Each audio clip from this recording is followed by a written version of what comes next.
91% were in the non-money subsistence economy of only okora ekida kyonka. Teach me each keken, working only for the stomach. Those colonial and neo-colonial economies were being described as enclave, i.e. island economies, meaning that a small island of money economy is surrounded by a sea of underdevelopment, a no-money economy. By the end of the 1960s, our student movement was clear that an enclave economy was a disaster for Africa and the third world.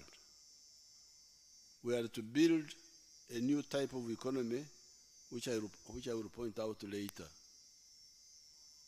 We indeed had started mobilization of Jajja, Tekwaro, traditional cattle keepers, Abadisa, right from 1966, walking on foot, Kuraro to Kuraro. We had even tactically started working with the UPC to see whether we could implement part of our vision. However, the internal weaknesses of these sectarian groups came to fruition. Kubanga bali bitwali tukola nabo bali banafu. The people we were trying to work with, the UPC, the DP, were all weak. They couldn't maintain stability. So while we had started working with the UPC 1969, 70, you will hear what happened because of their internal weaknesses. However, the internal weaknesses of these sectarian groups came to fruition. Idi Amin, an illiterate member of the Obote faction of 1966, unprincipled crisis. Ebizibu byankaga mu mukaaga byali biyimiridde ku nsonga enkyamu. Bali balwanda bikyamu ababirimu abakabaka yeka ne UPC bonna byebaliko byali tubiri ku mulamwa gw'abantu baffe. So in that crisis, Idi Amin had been part of the faction of Obote. But now he overthrew the remnants of the UPC party that had started crumbling ever since 1966. But Idi Amin yali mu Chiwayi. Chiwayi, is it a fragment? It's a fragment. Idi Amin yali mu Chiwayi kimu kya UPC. Kati yajjako ebisigara bya UPC ebyali bisigaddewo. Idi Amin removed the remnants of the UPC because the UPC had started crumbling in 1966. Nadiope, one of the vice presidents, was in prison. Ibinjira, Secretary General, was in prison. Barak Chiria, so this was from 66. Arrested not by anybody else but by Boka Boka, our UPC.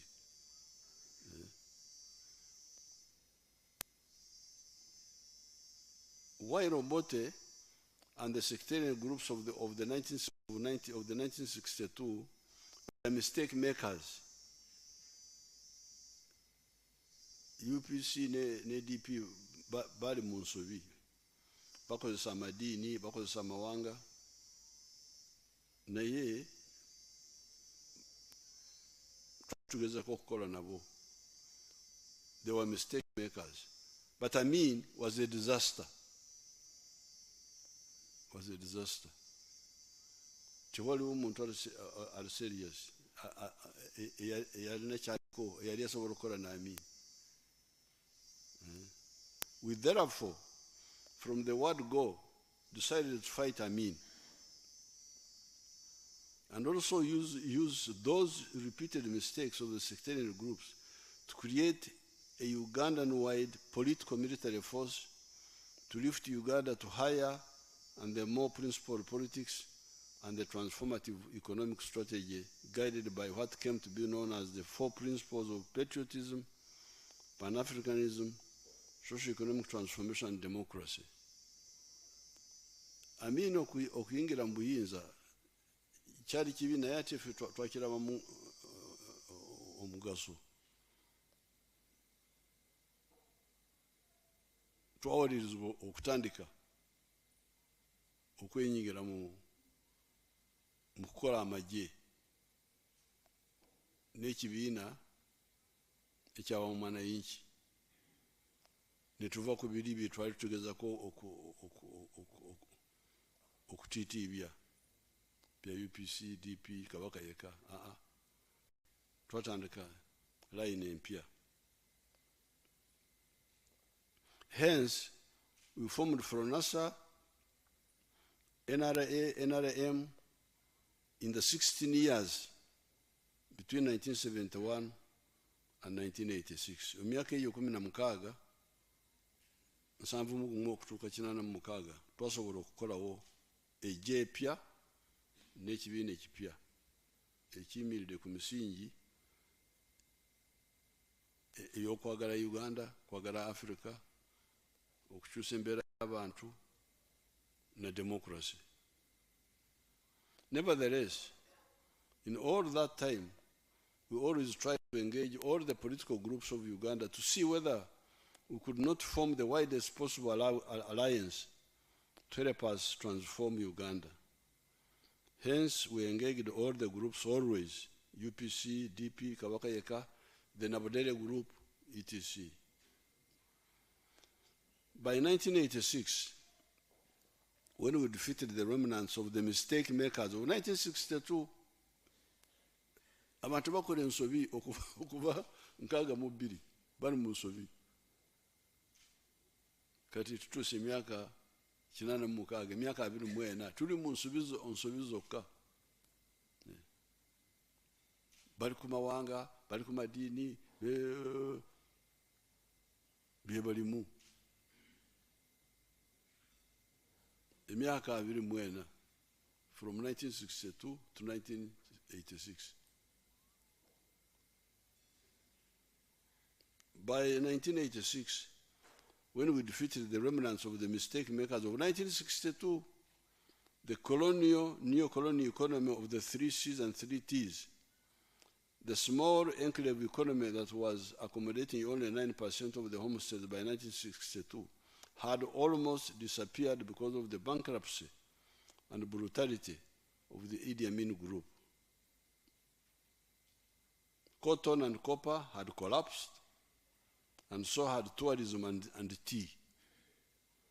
Only coffee and tobacco were still limping on.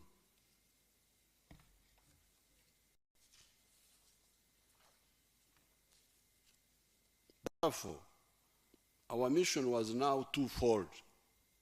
Kati 86 na twalina ebintu bibiri ebinene ebyokukola.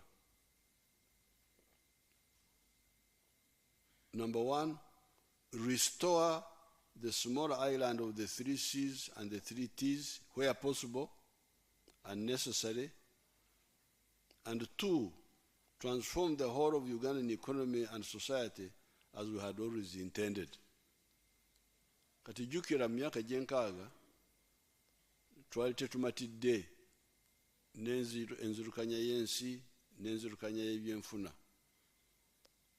Naye ate okuva 71 n'akatono akaaliwo gyenkaaga Amin yali akagyewo. So now 86 twalina okukola ebintu bibiri eby'amaanyi. Okusooka okuzzawo kali akazinga k'abazungu ak'ennyuguta 3, emwanyi, pamba, n'ekikomo kya kirembe ate n'etaaba caayi wamu n'obulambuzi. Kali akazinga k'ebyenfuna abazungu ke baali balese wano, ffe twali tutulaba nti akazinga ako tekamala, naye ate Amini bwe yayingira akazinga nakasanyawo. So now 86 we had now a double problem. Number one, restore okuzawo akazinga. Number two, kukola ekyaffe kiri kye twali twagala kukola okuva edda, okukyusiza ddala ebyenfuna bya Uganda.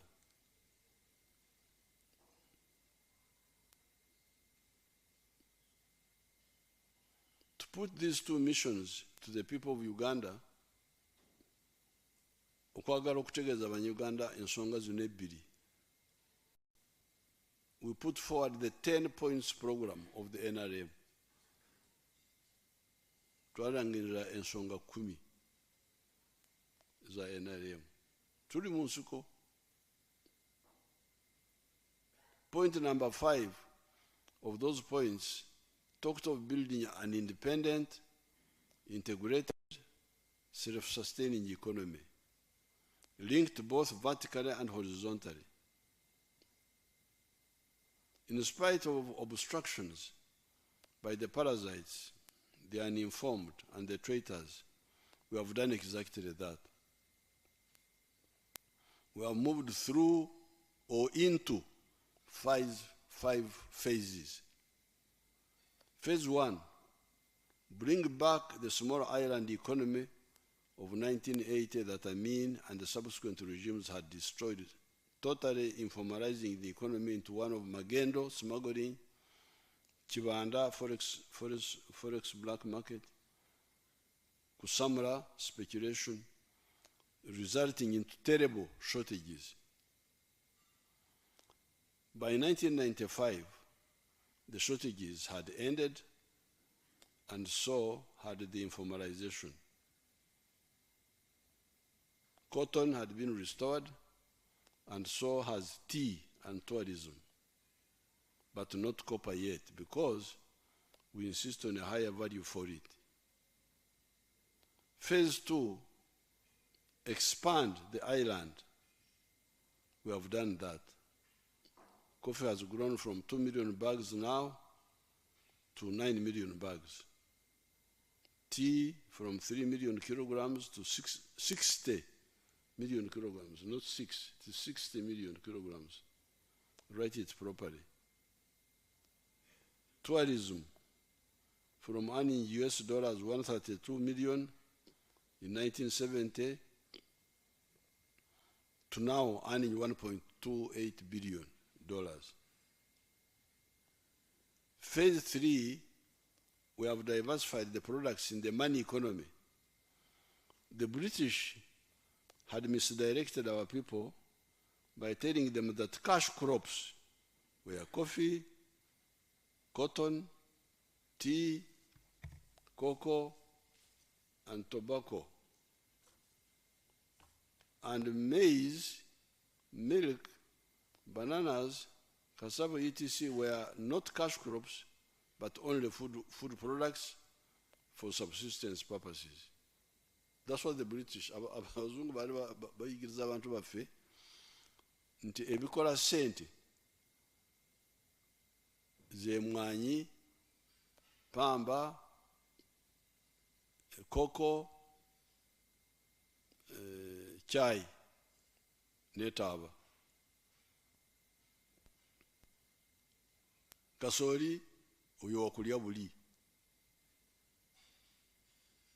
Amata gabalalo okunywera mu lukoola.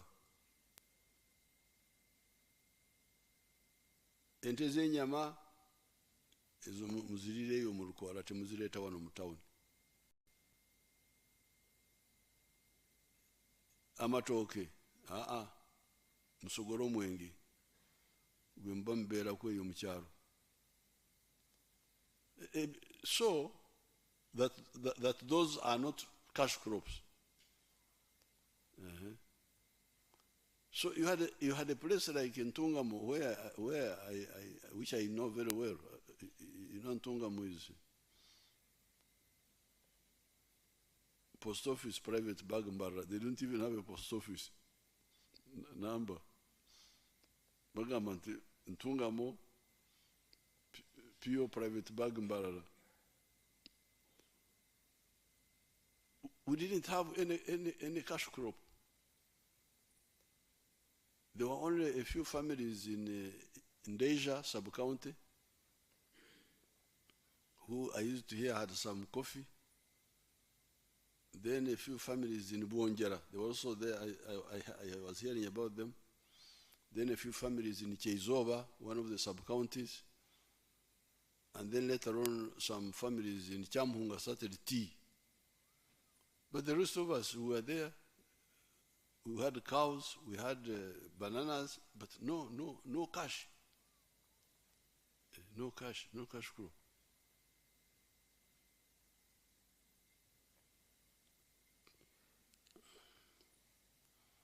I rejected this logic. The basic human needs here, this is basic. The basic human needs are food, clothes, shelter, that is housing, locomotion, vehicles, medicine, utilities like electricity and services such as education and health. If you produce a product or a service for any of these purposes, it is potentially a cash product. All these are money. They are food, but also money. Therefore, on the agricultural side, we now have bananas, maize, cassava, Irish potatoes, milk, beef, sorghum, sugarcane, millet, beans, peas, groundnuts, palm oil, simsim, cocoa, fish, pigs, poultry, fruits, rice, cashew nuts, etc., as cash crops or cash products on top of the original colonial cash crops. That's our situation. Bali bagamba nti omukaaga ffe tugamba nti 40 kumpi. Byonna bikola sente. Bino byonna byemenya wano. Phase 4, we have been insisting on value addition. Where we have succeeded, returns are very high.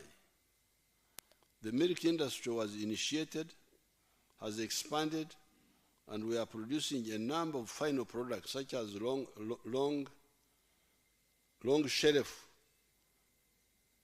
long haul liquid milk, long shelf life liquid milk, yogurt, ghee, butter, powdered milk, and derivatives from milk such as a protein known as casein, apparently needed in food supplements and medicine. Maize processing is growing to produce maize flour, akahunga, animal feeds, starch, etc. Cassava processing is growing, producing cassava flour, starch, ethanol, etc. With coffee, we are determined to add value to it, so that instead of a kilogram giving us $25, it gives us $25. No, instead of giving us $2.5, this is 2.5, my people. 2.5, it gives us $25 to 40, and creates more jobs for our people. Cotton, the shirts I always put on are from our cotton. The shirt I'm putting on right now is from our cotton with polyester added from outside. You Ugandans, please help us to get rid of imported clothes, including dead people's clothes. Engoye z'abafu zemuleeta wano zemuyita second hand. Engoye z'abafu Banyankole baziyita mtwijuro. We squander US dollars 418 million per year on imported cloth. Phase 5 has been the introduction of the knowledge economy. This is the economy that is not just based on more processing of the mere processing of the raw materials. It involves the greater use of science and skills. This is where the automobiles industry is, the vaccines, the vaccine making, the assembling and manufacturing of computers and computer parts. That's where they come in. Our economy was US dollars 3.9 billion in 1986. It is now US dollars 55 billion. It has been growing at the rate of 6.3% per year for the last 38 years. We are now a lower middle income country with the GDP per capita of US dollars 1,154. Therefore, the groups that have been misinforming the public recently about the parasitic agencies that we are rationalizing, especially coffee, are a disgrace to the country. I even feel embarrassed to participate in the controversy.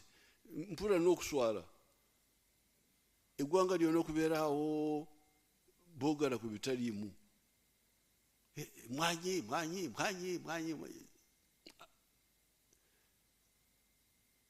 That's why I've called all these people to help you understand. Kiswaza n'okuswaza okusanga awo abantu baguumalidde mu bitaliimu eby'omugaso n'obyerabira. How could anybody who wants Uganda to grow spend even 1 week, let alone the 7 years we have spent on this subject, on this issue, discussing such an obvious issue? This sentence is mixed up. We shall sort it out. Suppose we had only coffee with our wonderful UCDA. How would the country survive? Because you see, coffee. Now suppose, okay, let's say, we now say, okay, thank you very much. Let's only do coffee. Kubanga UCDA, now another people are saying, coffee.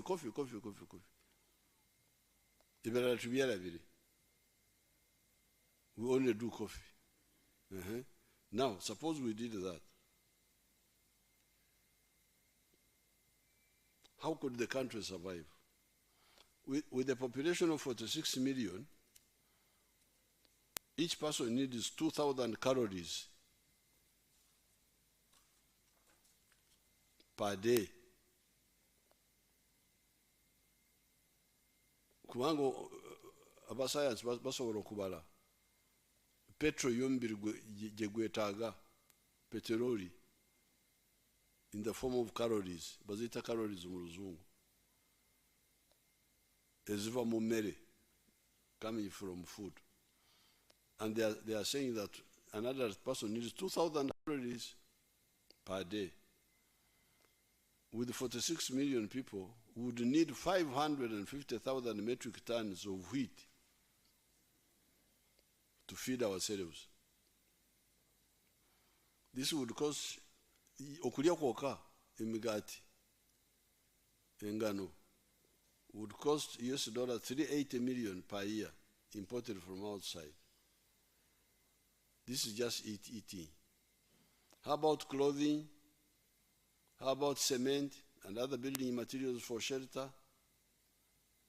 Moreover, Uganda is not like Japan or South Korea or those countries where the main and sometimes the only resource is a skilled population that they use to manufacture cars, etc. Uganda has both the human resource and the natural resource. We shall use them to create prosperity for our people. So therefore, while some of the people, the colonialists, we are talking about coffee, cotton, and copper, and tea, tobacco, and tourism. For us, we are talking about 60 efforts. We are talking about 60 products, bananas, cocoa, milk, beef, maize, cassava. Cassava is going to be a very big money earner. It's already becoming one. Sugar cane, we are talking about all those. Then we are talking about the industrial products. We are not including the industrial products. Cement, what. We are talking about a full economy, not a partial economy. These side agencies, UNRWA, UCDA, DDA, etc., were a temporary measure. Were temporary measures that I accepted at the beginning of our government, mainly because of the low pay for our public servants and their low enthusiasm and motivation for work. The logic was that for particular projects, in order to ensure implementation, create a side group outside the public service, pay them well, and facilitate them well so that the project is implemented. It was tied to particular effort. I did not fully accept this logic, but I also did not oppose it because we had much more serious problems at that time. We, the FRONASA, NRA, NRM, always work for patriotism, not for money. And indeed, other Ugandans do the same. The research scientists at Kawanda, Chituza, Serere, etc., and the leaders have been working for low salaries for most of this time. Baliwano, I've called some of the research people.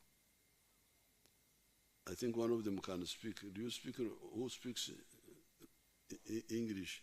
Okay. Put on your microphone and speak. What you do. Your Excellency, at NARO, an agency under the Ministry of Agriculture, Industry and Fisheries, we conduct agricultural research on crops, on fisheries, on livestock, and forestry.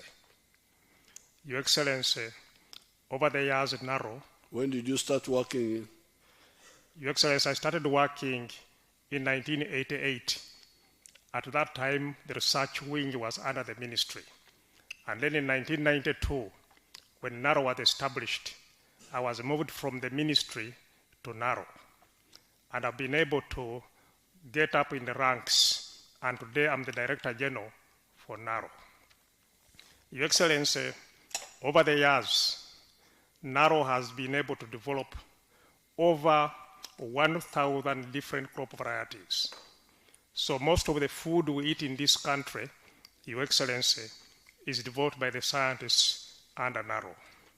Your Excellency, specifically to coffee. In 1991, you will remember very well, Dr. Israel Kibirige Sebunya was able to promote the then 8 colonial coffee varieties, what we called colonial coffee. And these were promoted.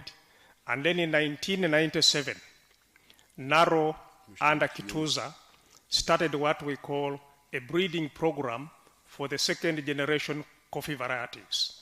Your Excellency, I'm glad to report to you that in a space of 1997 to 1913, Narrow has been able to develop a total of 10 coffee Robusta varieties, what we call KR1, KR up to KR10. K stands for Kituza, R stands for Robusta. Your Excellency, we have now also been able now to start a breeding pipeline for also Arabica coffee. I'm glad to report to you, Your Excellency, that previously we have been able to release also 3 Arabica coffee varieties. We now have a pipeline for Robusta coffee and a pipeline for Arabica coffee. And we have near promising varieties, 5 of them for Robusta, and near promising other varieties, 3 for Arabica coffee. Okay, thank you. Now, are you under UCDA? Your Excellency, because some people have been saying no UCDA, no coffee. Now, are you under UCDA? Yes, we are under the ministry, we are not under UCDA. Now, how much money were you earning in 1988? How much salary?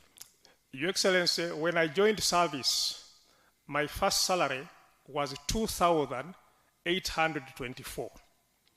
When I first joined service in the ministry, it was 2,000 shillings, 2,824. When I moved to Narrow, my first salary was 150,000. 150,000. Your Excellency, I'm glad to report to you that at the moment the entry salary in Narrow is 6.5 million. No, but you continue getting the low salaries until when? When did we start enhancing? Your Excellency, we started to get an enhancement in the year 2004. Okay. 2004. So and Your Excellency, when you visited us during the World Food Day at Rwebitaba in 2016, is when you enhanced our salary in 2016. You again enhanced our salaries in 2018. Yes. You further again enhanced our salaries in 2022. Thank you. We are very grateful, Your Excellency. So you can, you see the real people who help us with all these crops are these ones. They are not under UCDA. And while the UCDA people are being paid high prices, high salaries, you must show now. Hello?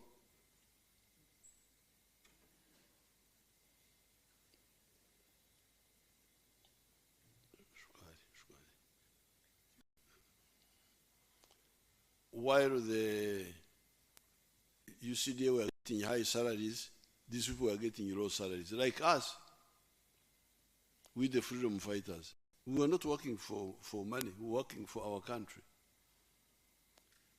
So,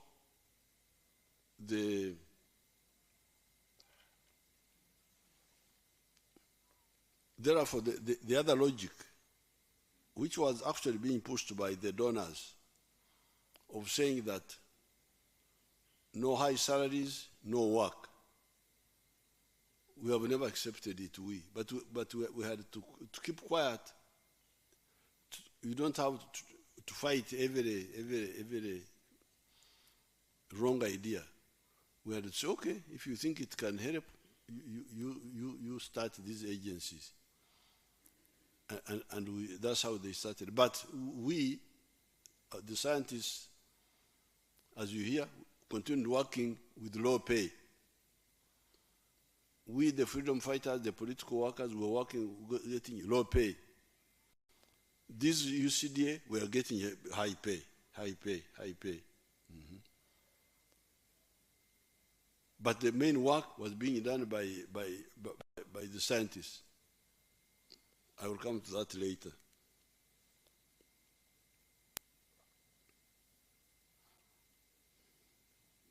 However, the research scientists have developed for us excellent banana, coffee, tea, cassava, beans, etc., seed materials, and we have promoted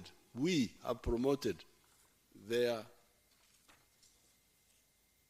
widespread, growing in the country in spite of getting low salaries. So the people who have done the work for, not only for coffee, for all the other crops, the scientists getting low pay, not under UCDA, and we, the reformers, you can call us the reformers, who want our people to get out of poverty, who now go and propagate and advise to preach the gospel of get out of poverty, do this, do that, do that.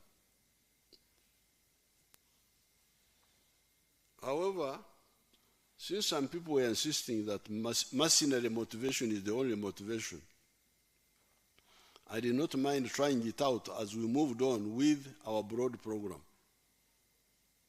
Because there were those who were saying, no, these people need, let's put them aside, give them high salaries. Okay, because for us we are continuing with our program anyway. We left them, so you try your group.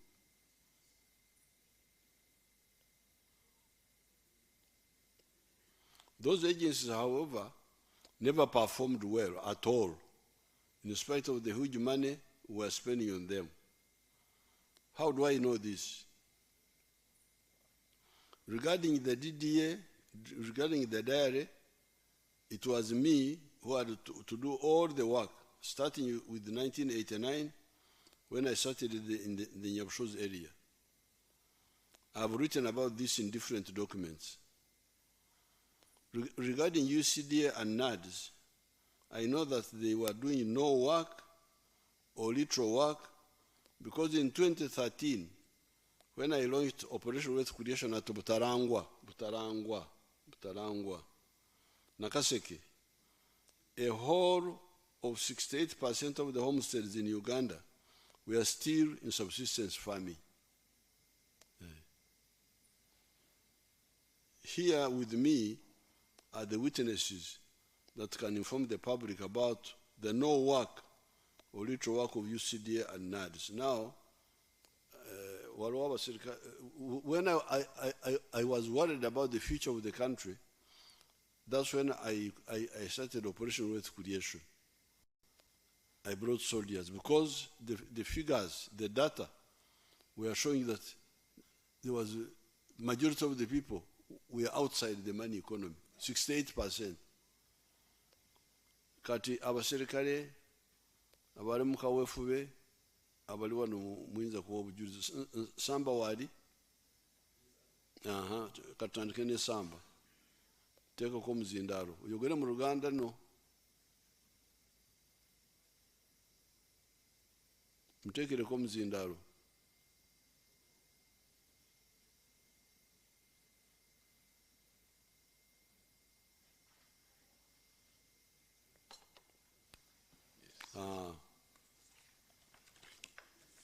Your Excellency, sir, Amanya Kanosamba, Coordinator, Wealth Creation, Gweta Masaka. Sembero omuzindalo. Okusookera ddala nsooka okwebaza Your Excellency okuteekawo purogulaamu ey'okukulaakulanya bannayuganda. Your Excellency, watwapointingira okutandika okusomesa abantu okubaggya mu bwavu naddala mu bintu eby'enjawulo, ekisookera ddala okulima emmwanyi. Your Excellency, we twajjukira nti bulungi bwe twatandikira okutandika okugabira abantu emmwanyi n'okubasomesa ennima y'emmwanyi oluvannyuma lw'okutwala e Makerere ne batuwa emisomo, ekyo nakyo tukikwebaliza. Your Excellency, emmwanyi naddala emmwanyi ze twatandikirako okugaba twatandika 2013 mpaka 2019. Greater Masaka tulina districts 10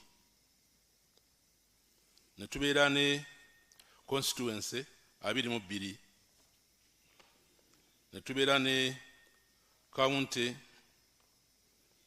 84 sub county sub county amagombolola ne tubeera ne parishes 404. Your Excellency, tulina district 10 ngenda kutandika ne Bukomansimbi. Bukomansimbi twagaba emmwanyi milioni 18 n'emitwalo 7 nga zikola acreage emitwalo 4 mu 15,505. Kalangala twagaba emmwanyi emitwalo 2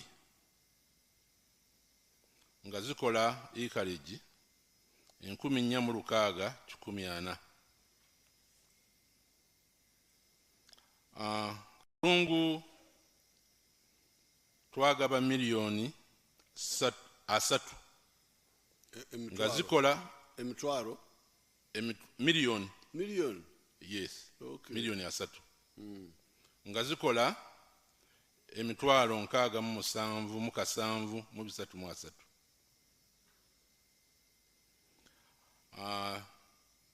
Kyotera twagaba emmwanyi milioni 3,515 nga zikola acres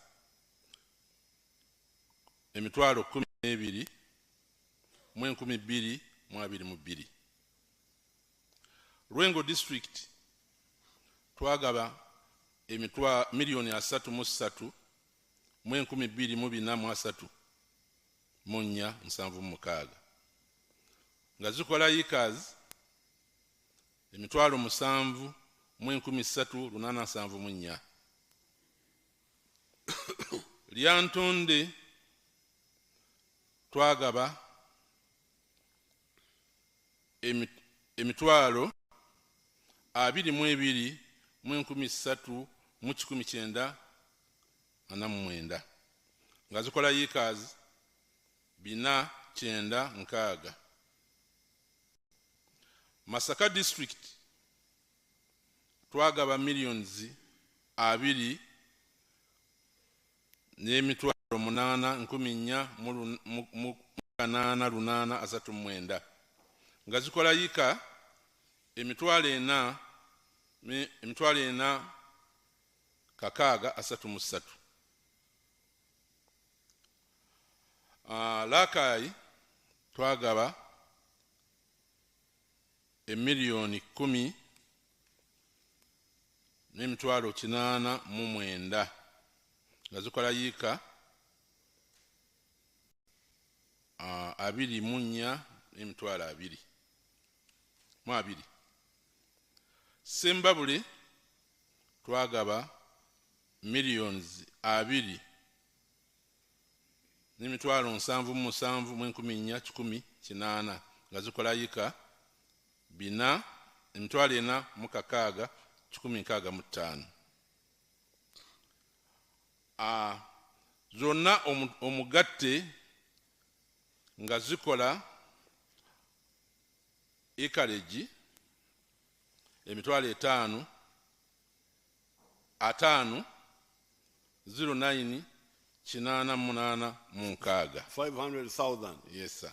550 509 88 509,000 yes sir. emitwalo 5 yayika. okay kale toto yonna ne ziba milioni 17 zetwagaba munya kale samba kati mwali munatandika UCDA yali ekola ki kubanga nze okubatwalayo nali simatidde bya UCDA. Your Excellency, nzijukira bulungi nti okugenda okutandika programu eno UCDA yatandika mu mwaka 1991 gy'emyaka 3 bwe twatandikira okugaba emmwanyi. N'ebiseera ebyo watandikawo programu ya UCDA kulaakulanya abantu n'okubasomesa n'okulaba nti Uganda eyongera obungi ku mmwanyi ze tulina mu ggwanga. Naye emyaka egya 33 UCDA yalemererwa okusomesa abantu n'okwongera obungi bw'emmwanyi okusinziira bwe twagisiŋŋaana, kubanga twagenda okutandika okugaba emmwanyi. Nzijukira bulungi Uganda yali etunda emmwanyi miliyoni 3. Ekifaananyi kikulaga nti Uganda kati wetuuse we twatandikira okugaba emmwanyi n'okusomesa abantu. Operation Awareness Creation ekoze omulimu gw'amaanyi. Kale samba kati ani omulala yongerako? Abiriga. Abiriga onayegera engena kwogera Luganda afande. Abiriga onayegera Lugubaro. Engena kwogera Luganda afande. Ingonia. Mamuke afande mingoni. Yes sir. Afande neyanziza nnyo Ssabalwanyi w'emirembe. Owekitiibwa Ssabalwanyi, ngenda kusoma emmwanyi ze twagaba mu Greater Luweero district 3, Nakaseke, Luweero ne Nakasongola. Nakaseke district okuva mu 2013 okutuuka mu 2019. Ate emyaka 2 twabuukamu olw'obulwadde bwa COVID waliwo 2021 ate 2022 n'owa chance ne tugabayo ku mmwanyi. Kati Nakaseke district yagaba emmwanyi miliyoni 10 emitwalo 54 mu 2847 nereta ikazi emitwalo 2 mu 1328. Amaka gafuna emmwanyi ezo amaka mitwalo 2 mu 1,275. Tudda ku Luweero. Luweero twagaba emmwanyi endokwa emitwalo 31 miliyoni 31 mu mitwalo 82 mu 6 mu 893.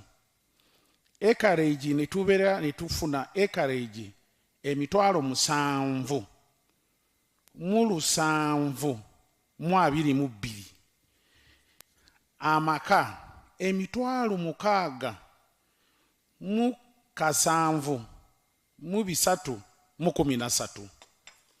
Nakaseke Nakasongola yagaba miliyoni 2 emitwalo 49 mu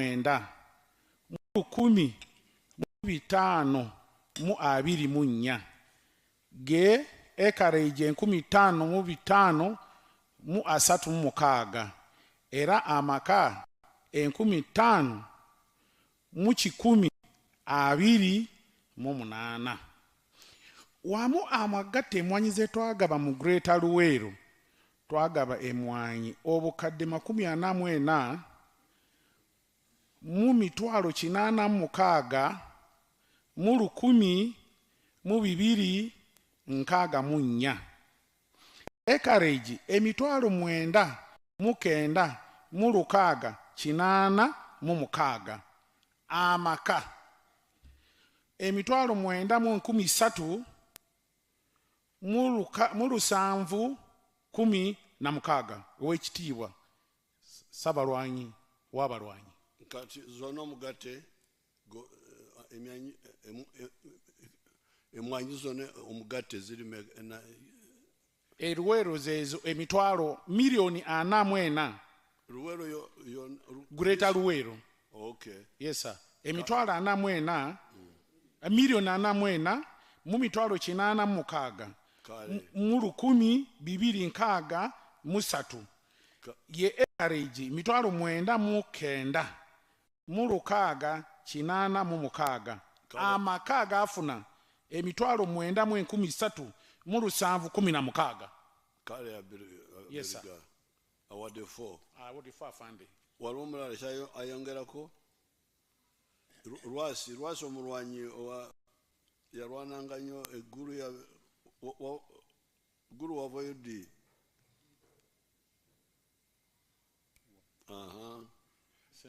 Sembeze omuzindalo. Kakati Awekitiibwa President nsanyusa nnyo okulabika nti guno mulundi gwange gwakubiri mu wiiki enda gye tulimu nga nkusinkana. Kati zonna ze nakuŋŋaanya wamu kubanga Sembeza omuzindalo ono mukulu wa biriga byasomye ne mukulu byuma ne Nakasongola taliyo kingi bonna nze batwala bonna bantu 11 district 11. Okay. Kati byonna bigatta lumu kyetaaga omuntu alaba obulungi n'abikusomera kubanga ekitabo kyonna kiri wano kyonna kiramba nakikuleetedde bukolokolo nga ngatta district 11 zonna ziri muno.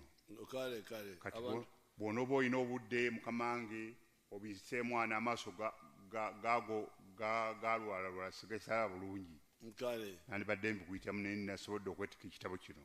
Naye nawulirako nti UCD ebadde etawanya abantu eyo. UCD yo mu kutawanya abantu naddala abantu b'eggombe batawanyiza nnyo. Bannasalo pali tebasasudde ssente zaabwe abale basalako olese emitwalo 10 naye nga nti olese emitwalo 4 mukaaga negamba nti begenza okuba by'amasimu nekofame nga balya emitwalo 4. Netwebuuza nti mu myaka eno egyo baali balinda ki okusobola okukubayo amasimu. Awo nekiraga You get the document from Rwasi. Nekiraga nti agaba genda maaso nekiraga nti kyali kyakulyaza amaanya era bukumpanya bw'abakulu aba UCDA olya ssente ezo. Naye nga ddala mu butuufu abantu baziwayo kubanga abakomanda bali ku ground nawe nyinyi balingako nga bagaba emmwanyi ezo. Ne basayininga nti baziweereza abantu abalimi. Naye ati kyansonyi okulabika nga baba mu nsasula ebalyaza amaanya obutali butuufu. Era mukamange singa omulimu ogwo obaddeyo nze manji tebasabirimu naye nze nandigusabye nkugendere kugula nkuleeta lisiti yaba nasal operators bonna ababanja sente zaabwe nabikuleeta maaso go nga nzikuwandiikidde ng'ompadde obudde. Tugenda kulondoola ebyo byonna ne tusobola ababibwa kubanga nkiwuliddeko. Yes sir. Nti abantu bakaaba. Bantu badaaga. Kale Rwasi ani omulala yongerako byuma.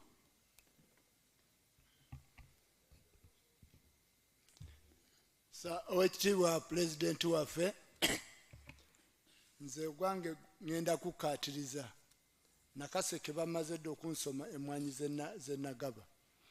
Gye tukolera eyo banayinki basanyufu nnyo olw'operation Rescreation. Twasomesebwa wano e Makerere ne tugenda ku ground twasanga abantu abamu tebamanyi wadde n'okusima ekinnya ky'emmwanyi.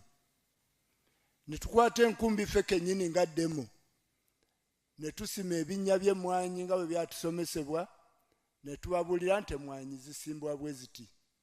Era ababigoberera bawaayo omutima gwabwe ddala mmwanyi bafunyeemu tezaabafaako. Ne initiative eno gye waleeta ey'obukuta obucupa buno kubanga irrigation tesobola kubuna wonna.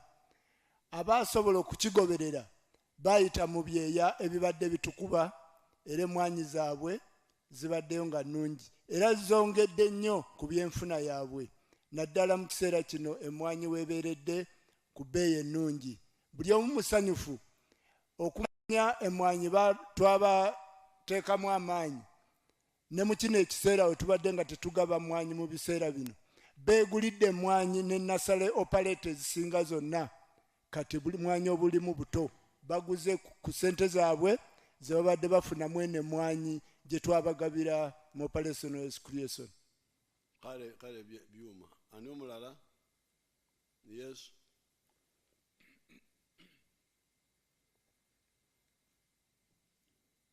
Teekako omuzi.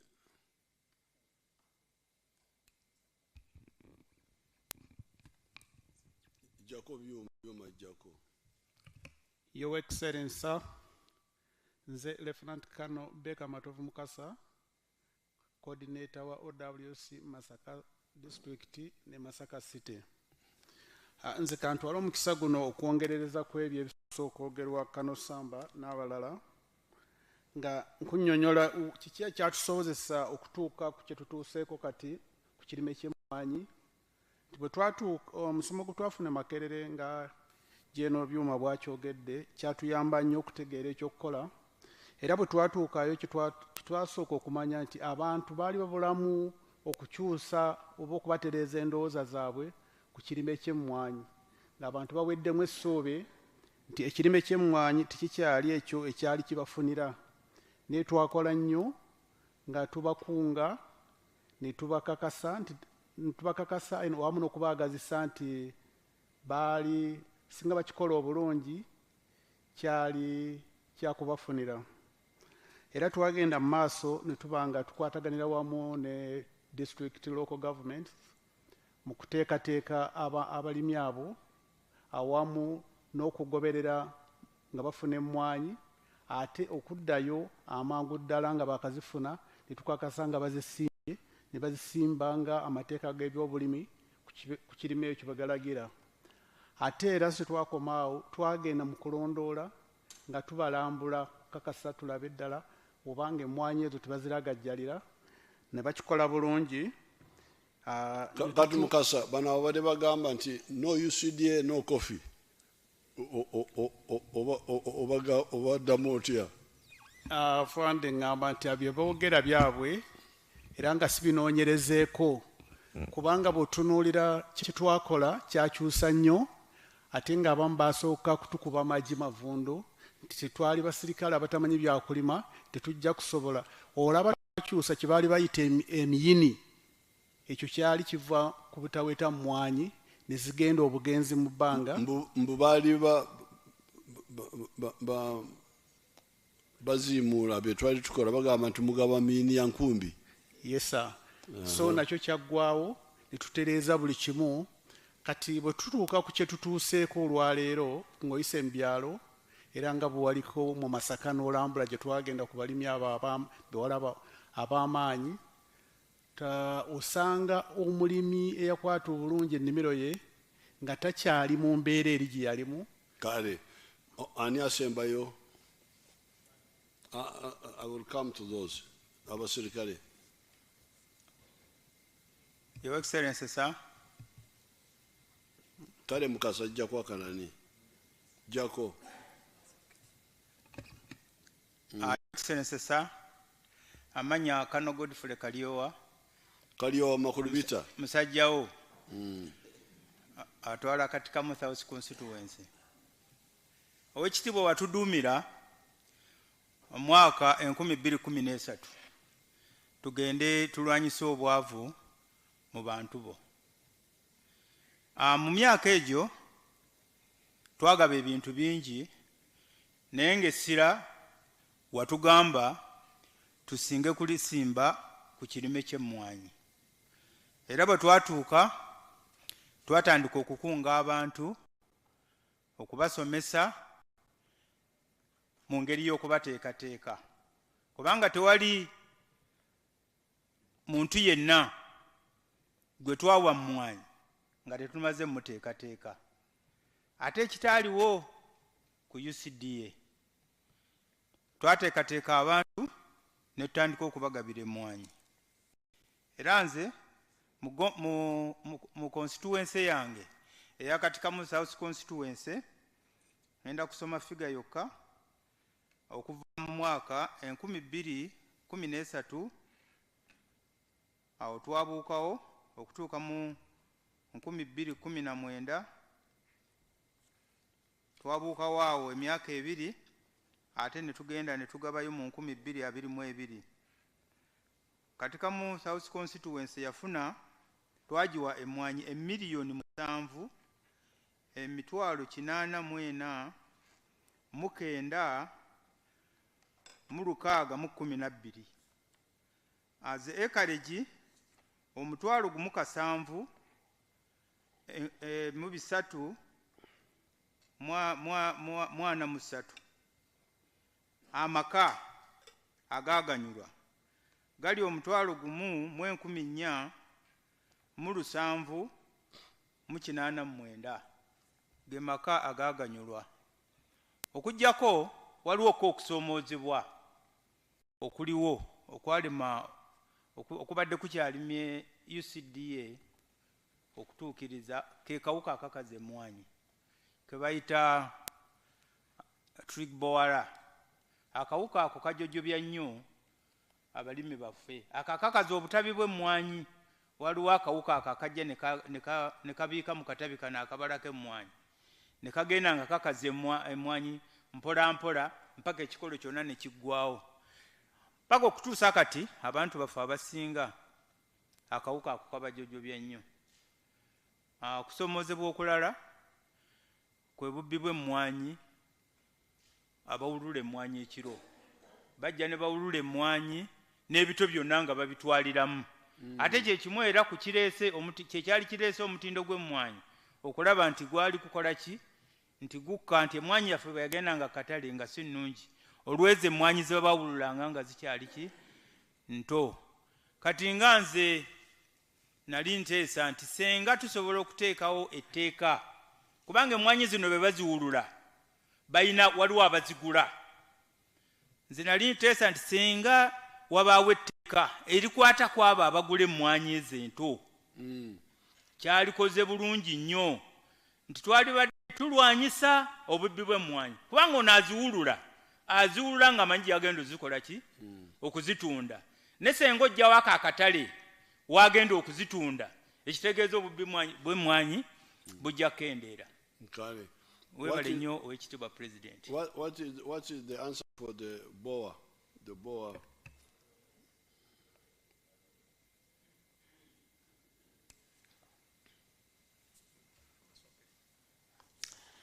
Your Excellency, I would like to thank you very much for accepting to have the scientist in front of you and explaining what we've been doing on coffee.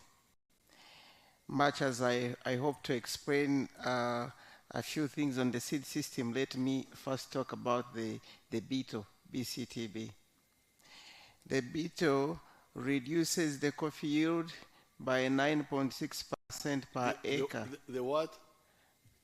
The beetle, BCTB, it's a small beetle that make tunnels, as he explained, within in the primaries, and the primaries, the branches. Okay. The branches will dry, and then you can no longer have coffee beans.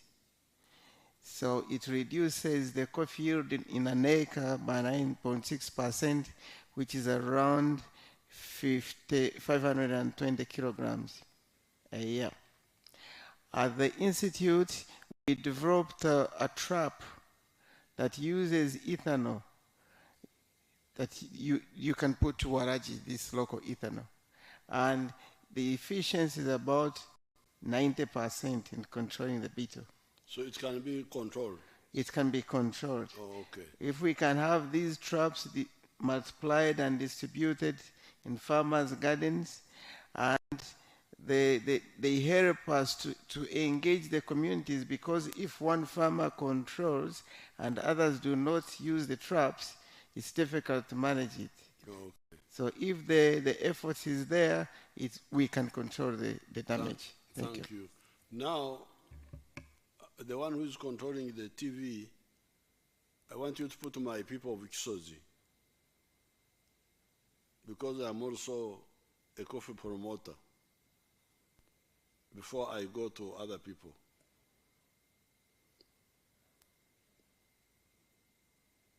Do you have them?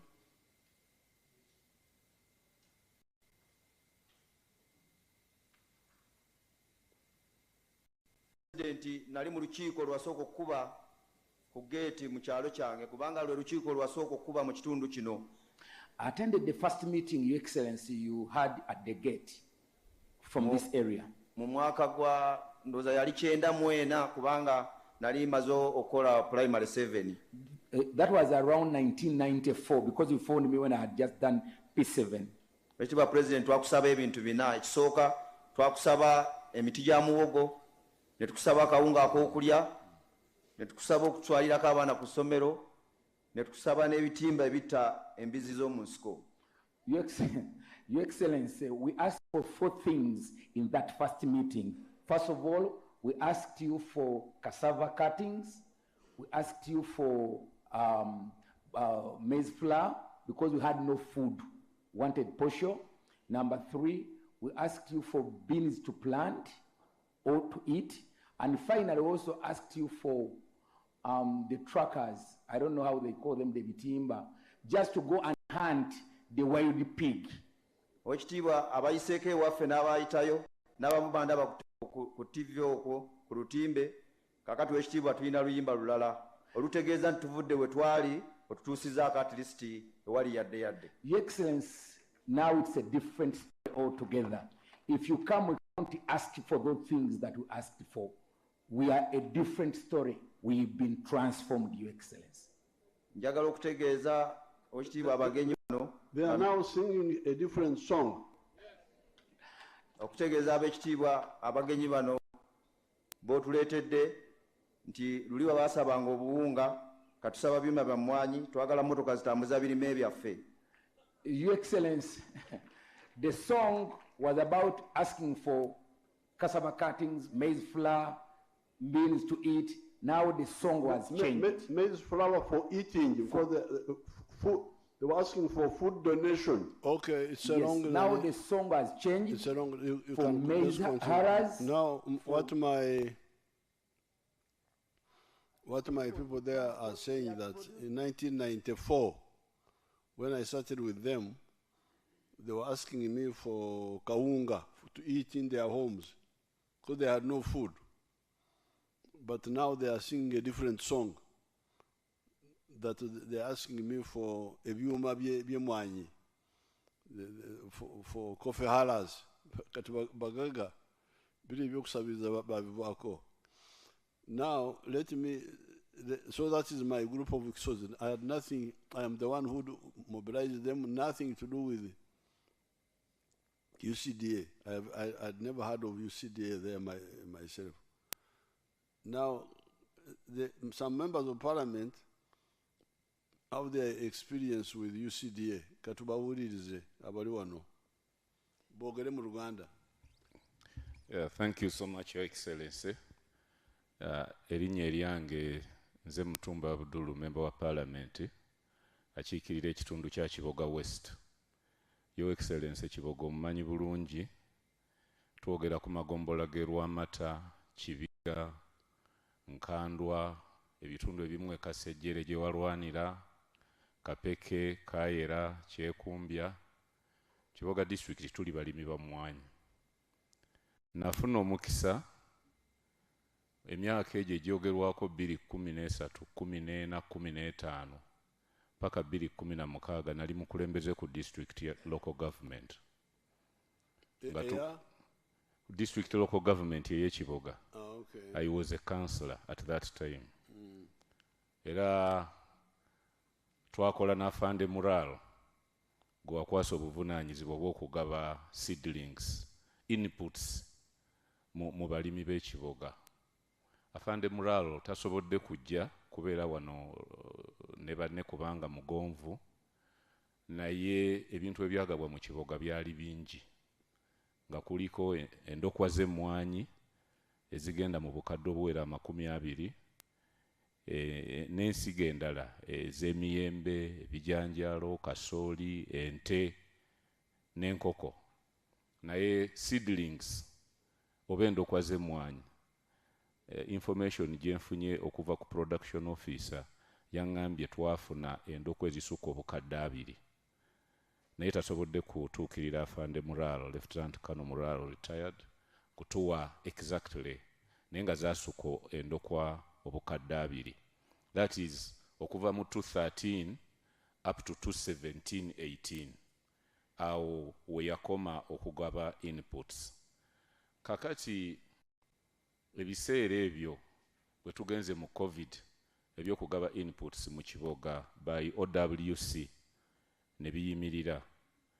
Fe we tujjidde mu kalulu aka 2021 bwe nali mpita mu bantu nga tugenda tubasaba akalulu nga bantu nga tulaba abavubuka bangi abataafuna ndokwa mu kaseera kali bavudde mu masomero abalala basenze mu kitundu twagala endokwa z'emmwanyi twagala endokwa z'emmwanyi. Embagamba tugumiikirize bwe tunaaba tutuuse mu bukulembeze tujja kwogeraganya ne gavumenti etuwa endokwa z'emmwanyi musimbe emmwanyi. Era nze bwe natuuka mu Parliament 2021 na contactinga UCDA. Ekitundu ekyaffe eky'ekiboga district nga 4 UCDA baddeyo ne official oba officer omu field officer, just one field officer. Ate ngono field officer bwajja ayina okukola mu Kasanda, Kyankwanzi, Kiboga and I think some parts of Hoima.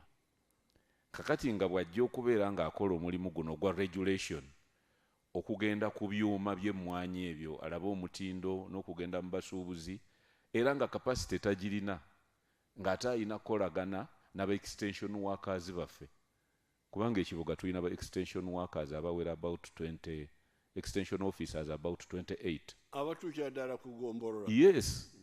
Era be babeera mu balimi era nga naye bwajja baakola nabo ate era nga ajja once in a while. Kale when I contacted them ne baŋŋamba mobilize your farmers abalimi bakunge obateeketeeke so that tubawe endokwa. I mobilized my farmers nabakunga 2022 abantu nga bangi ne baŋŋamba basime ebinnya bakube n'ebifaananyi. I worked n'enkola ne extension officers bulungi nnyo ne production department ne tugenda mu field ne tumobilizing aba farmers abalimi ne tubakuba n'ebifaananyi mu nnimiro zaabwe nga basimye n'ebinnya abamu ne bateekamu n'ebijusa maniwa ne banoonya obusa nga balinda omubaka ngenda baleetera endokwa z'emmwanyi. N'olwaleero not even a single seedling n'endokwa wadde etya emu kati nafuuka mulimba kakati nange wenkwata mu kasawo kange ono ne muwaayo 5 oli ne muwaayo 10 naye nga UCDA kye yatusuubiza kyakola ki kyalema. Era ne production y'emmwanyi okweyongera mu kiboga yava ku intervention ya gavumenti ng'eyitira mu OWC. Otherwise UCDA tegabangako ndokwa ya mmwanyi kiboga yonna. Yes. Era tukwebaza yo excellence naye abavubuka abo kati abavubuka abo tugenda kufuna endokwa obaweereze. Beetaaga endokwa nabo basobola okusimba emmwanyi. Tugenda bakuyita Matovu Mutumba Abdu. Mutumba Abdu. Yes sir. Mutumba Abdu ngenda kumufunyira endokwa ave mu Bulimba. That's your excellence.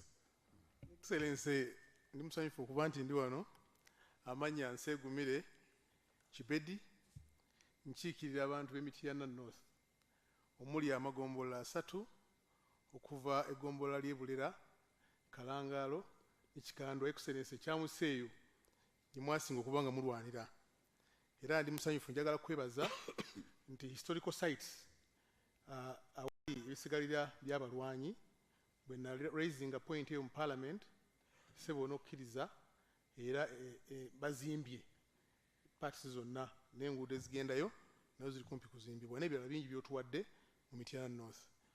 Nze wenagendera mu Mityana North excellence nasanga waliyo Major kati mugenzi Major Waswa nga ye komanda wa OWC era yalikola omulimu gwali munene nnyo ng'agaba endokwa ez'emmwanyi yagaba nga yagaba endokwa z'emmwanyi n'ez'ebitooke nabyo ng'abigaba bulungi nnyo era netutambula tugenda ne maaso ekyo unfortunately mukama n'amutwala n'afa naye saagala kugenda nnyo kulandagga bwe nali nvaako mu US ne doctor wa UCDA nemweyanjulira nemusaba endokwa ez'abantu bange naŋŋamba ŋŋende ŋŋambe abantu bange basime ebinnya ne basima ebinnya ne batusaba n'ennangamuntu zaabwe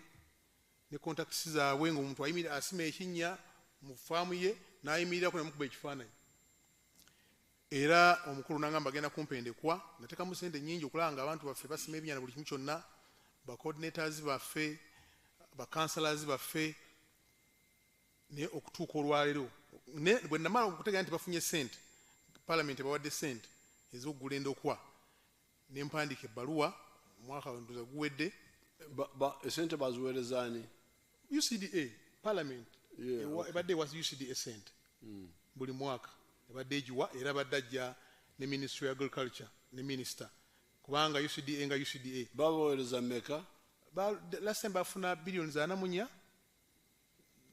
minister amanyi aizo otubuulira naye nga billions 27 zaali zaggula ndokwa okuzigabira abantu baffe n'okubawa okubasomesa okubawa ebigimusa era nga bebavunaanyizibwa okubawa n'amatundubaali wewe bakola ki bebaanika naye olw'ekitiibwa paka kati abantu nabasimisa ebinnya tebayina mwanyi kati baŋŋamba ndi mulimba ne bakansalers kale tulina okutaasa ensi egumire bannange ow'ekitiibwa your excellency UCDA mukyale waffe bagimanyi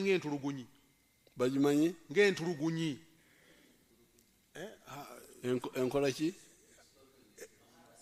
harassment it harasses people okutulugunya yes how 2 weeks ago nali nva namutamba nga nzikirira nensanga nga bayiye emmwanyi nnyingi nnyo ku kkubo naye ng'ate abantu bali mu kuzeera bwe ntuuka ebakijulula omanyiiwo nensanga omuvubuka ng'akaaba agudde wansi ng'agamba nti UCDA tutte omukyala we n'emmwanyi batutte emmwanyi nnyingi nagoberera nengenda emityana nembuuza omukyala wa UCDA omukyala aliwa emmwanyi zo ziriwa bwe bakwata emmwanyi ensawo 10 excellence bayiwako ensawo 3 emusanvu ne bagutwala ate esatu ezo bayiye abantu bajja bazikuŋŋaanya ne bazizza mu nsawo bazitwala ne bazitunda babadde bakwata ebyuma eby'emmwanyi naga nti wakubye emmwanyi mbisi ku ssaawa 6 ku ssaawa 8 ekyuma ne bakisumulula netubuuza ekyuma kibadde kikuba emmwanyi ku ssaawa 6 nga mbisi ate ku 7 kiguddewo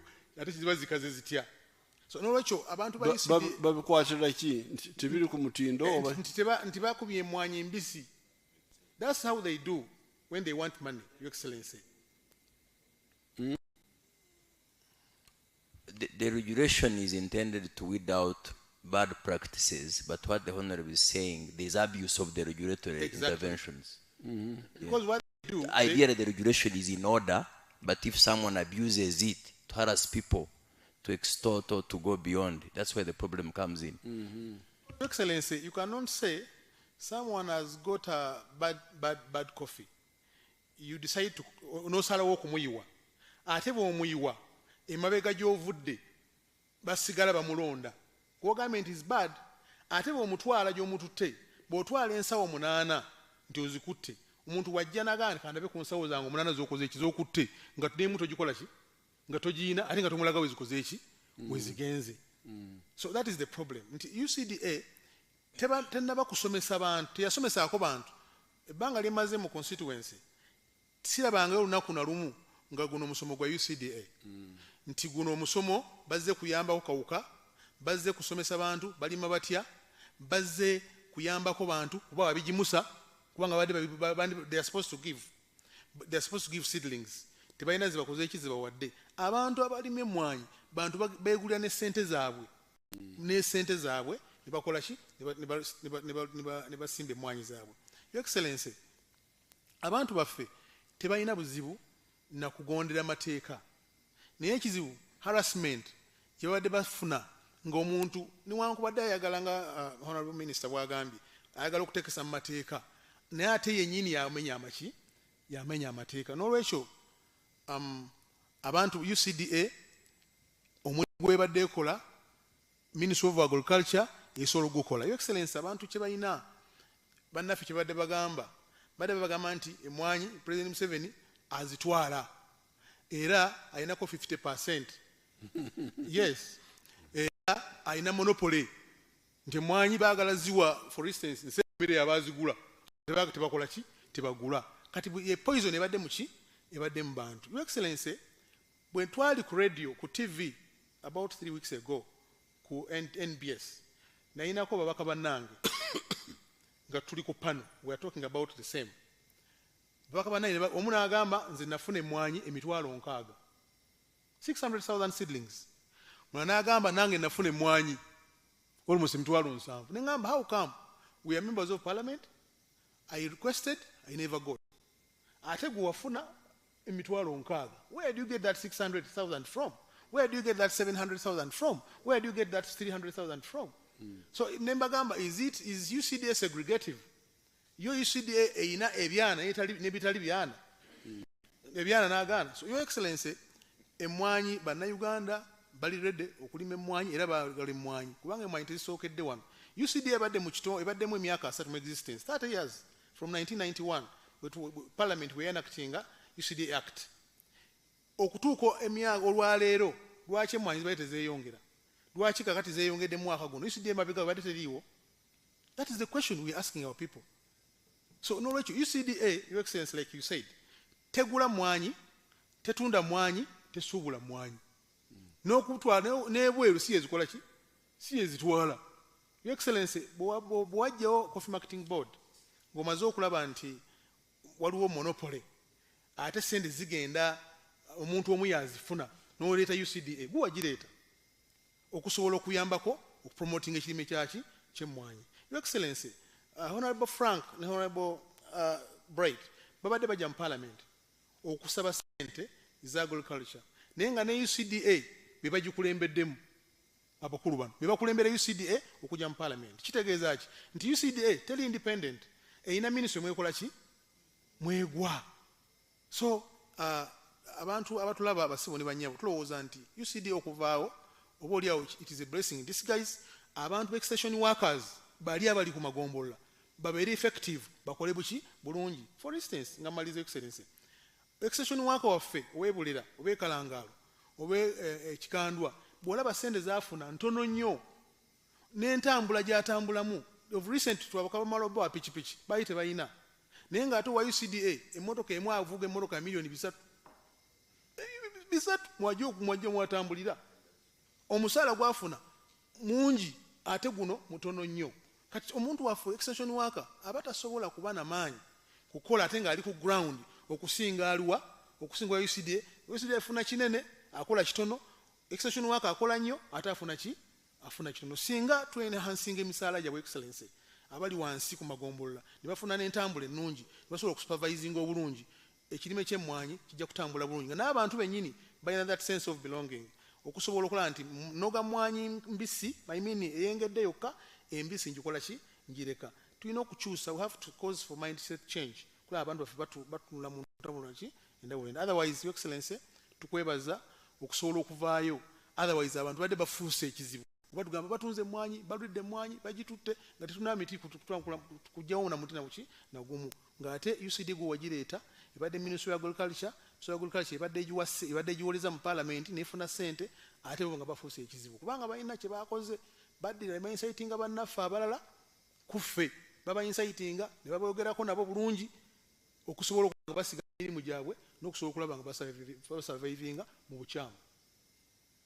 Kale nsegumire honorable lwaki kandi waliwo omugaga oyo w'emmwanyi teka. Era nsanyuse nnyo okulaba nti omulundi gwakubiri mu wiiki eno okusobola okusisinkana mpozi ekisooka nja kusaba oba oli awo naye ngeri gye tuli mu State House protection kubanze sigenda kwogera birungi byerere ku UCDA. Ndi omusajjawo ali mu diaspora nina dduwo Sweden ne Uganda. Ndi musuubuzi n'abasajja baabamu eyo nga bakabali bakyakabali n'abaana baabwe abamu bankolera emirimu gyange eyo. Ate ndi mulimi wano bwe waleeta pulogulaamu y'emmwanyi nze omu ku baakunga bannange tujje tukole nasaleezi wano ne tufunamu ne tuyamba naye abantu baffe. Naye UCDA kibadde kizibu ky'amaanyi era neebaza decision y'eggulo kubanga nasoose okuvumibwa nengeeza okumalizibwa akawungeezi kuba nasoose ne mbuuza bannange nti ani atabanja UCDA kuba ndi musajja Omuganda. Awo ne bakkaanya. UCDA buzibu bwe buluwa.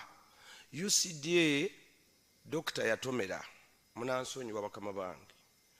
Dr. yasanga ekintu kyavunda ate n'ayongera ne kimuvundako. Lwaki?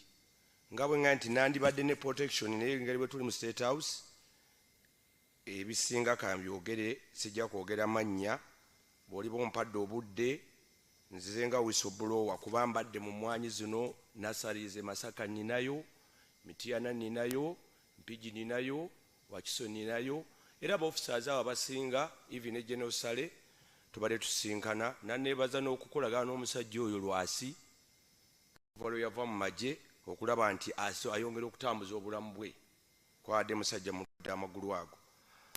Kaakati UCDA ebadde ina enkola. Honorable Nsegumire anzise ebimu abyogedde naye si nsonga kuba ffe tubadde mu field.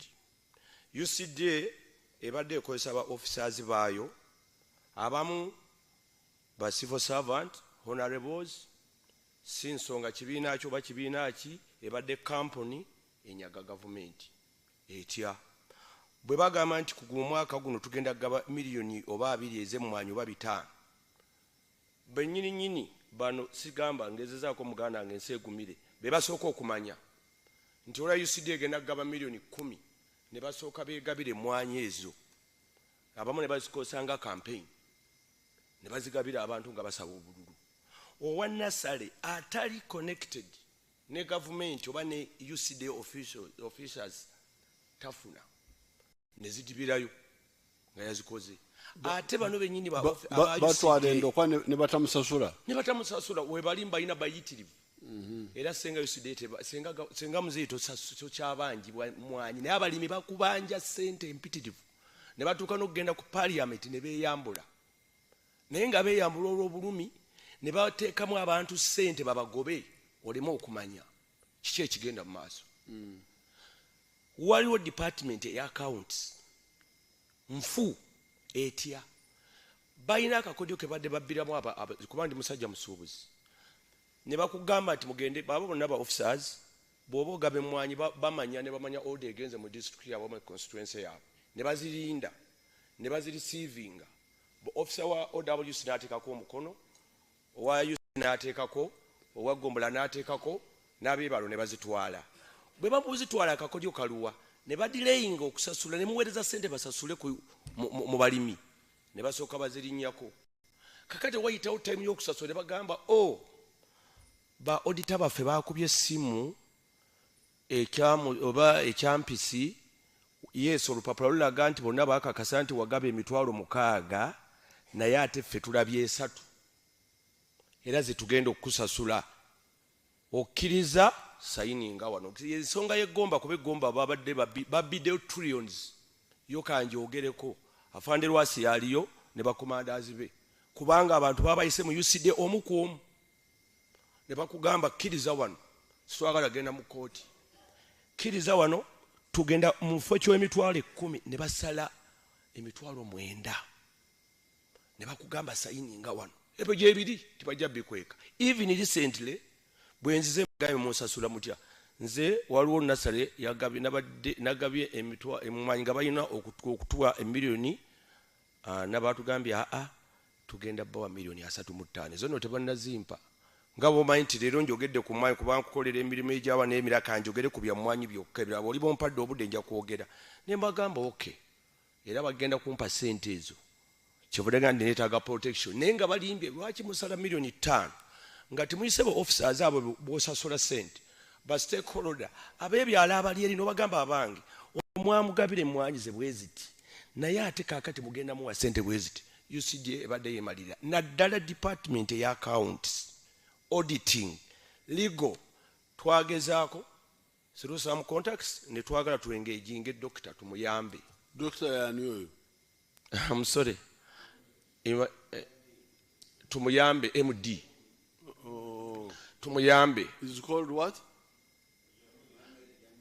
naye is mfumbira yes abadde invisible okulabwa musajja kulaba asobola okuza naye si mwangu wakulaba kinyanguyidde okuyingira mu state house singa ogende wa doctor kubanga ayinawo abasirikale waggulu bw'aba gyali first gundi weeri era one time nagenda ne Kano lwasi nabagamba bwe muba musazeewo kubanze Kano nga nange ndi nasale operator kati abanaku bakoze batya ebintu bino tebinasasulwa kati we bamala okukoma olw'okuba abantu bakaabye nnyo ne bambe ne basayiningire emmwanyi ze mu bulumi era bye bikukyayisiza ebimu mu Buganda kuba ndi mu Buganda olwaleero babadde abaliminzi olwaleero n'abagambye nti abalimi abagamba UCDA nti nnungi baganda bannange ani atabanja ampa amannya ge tugendeyo ewa Museveni abasasule nfunye essimu ndowooza abantu nga 8 over bagaye bannaye tebatusasulanga ffe twabivaako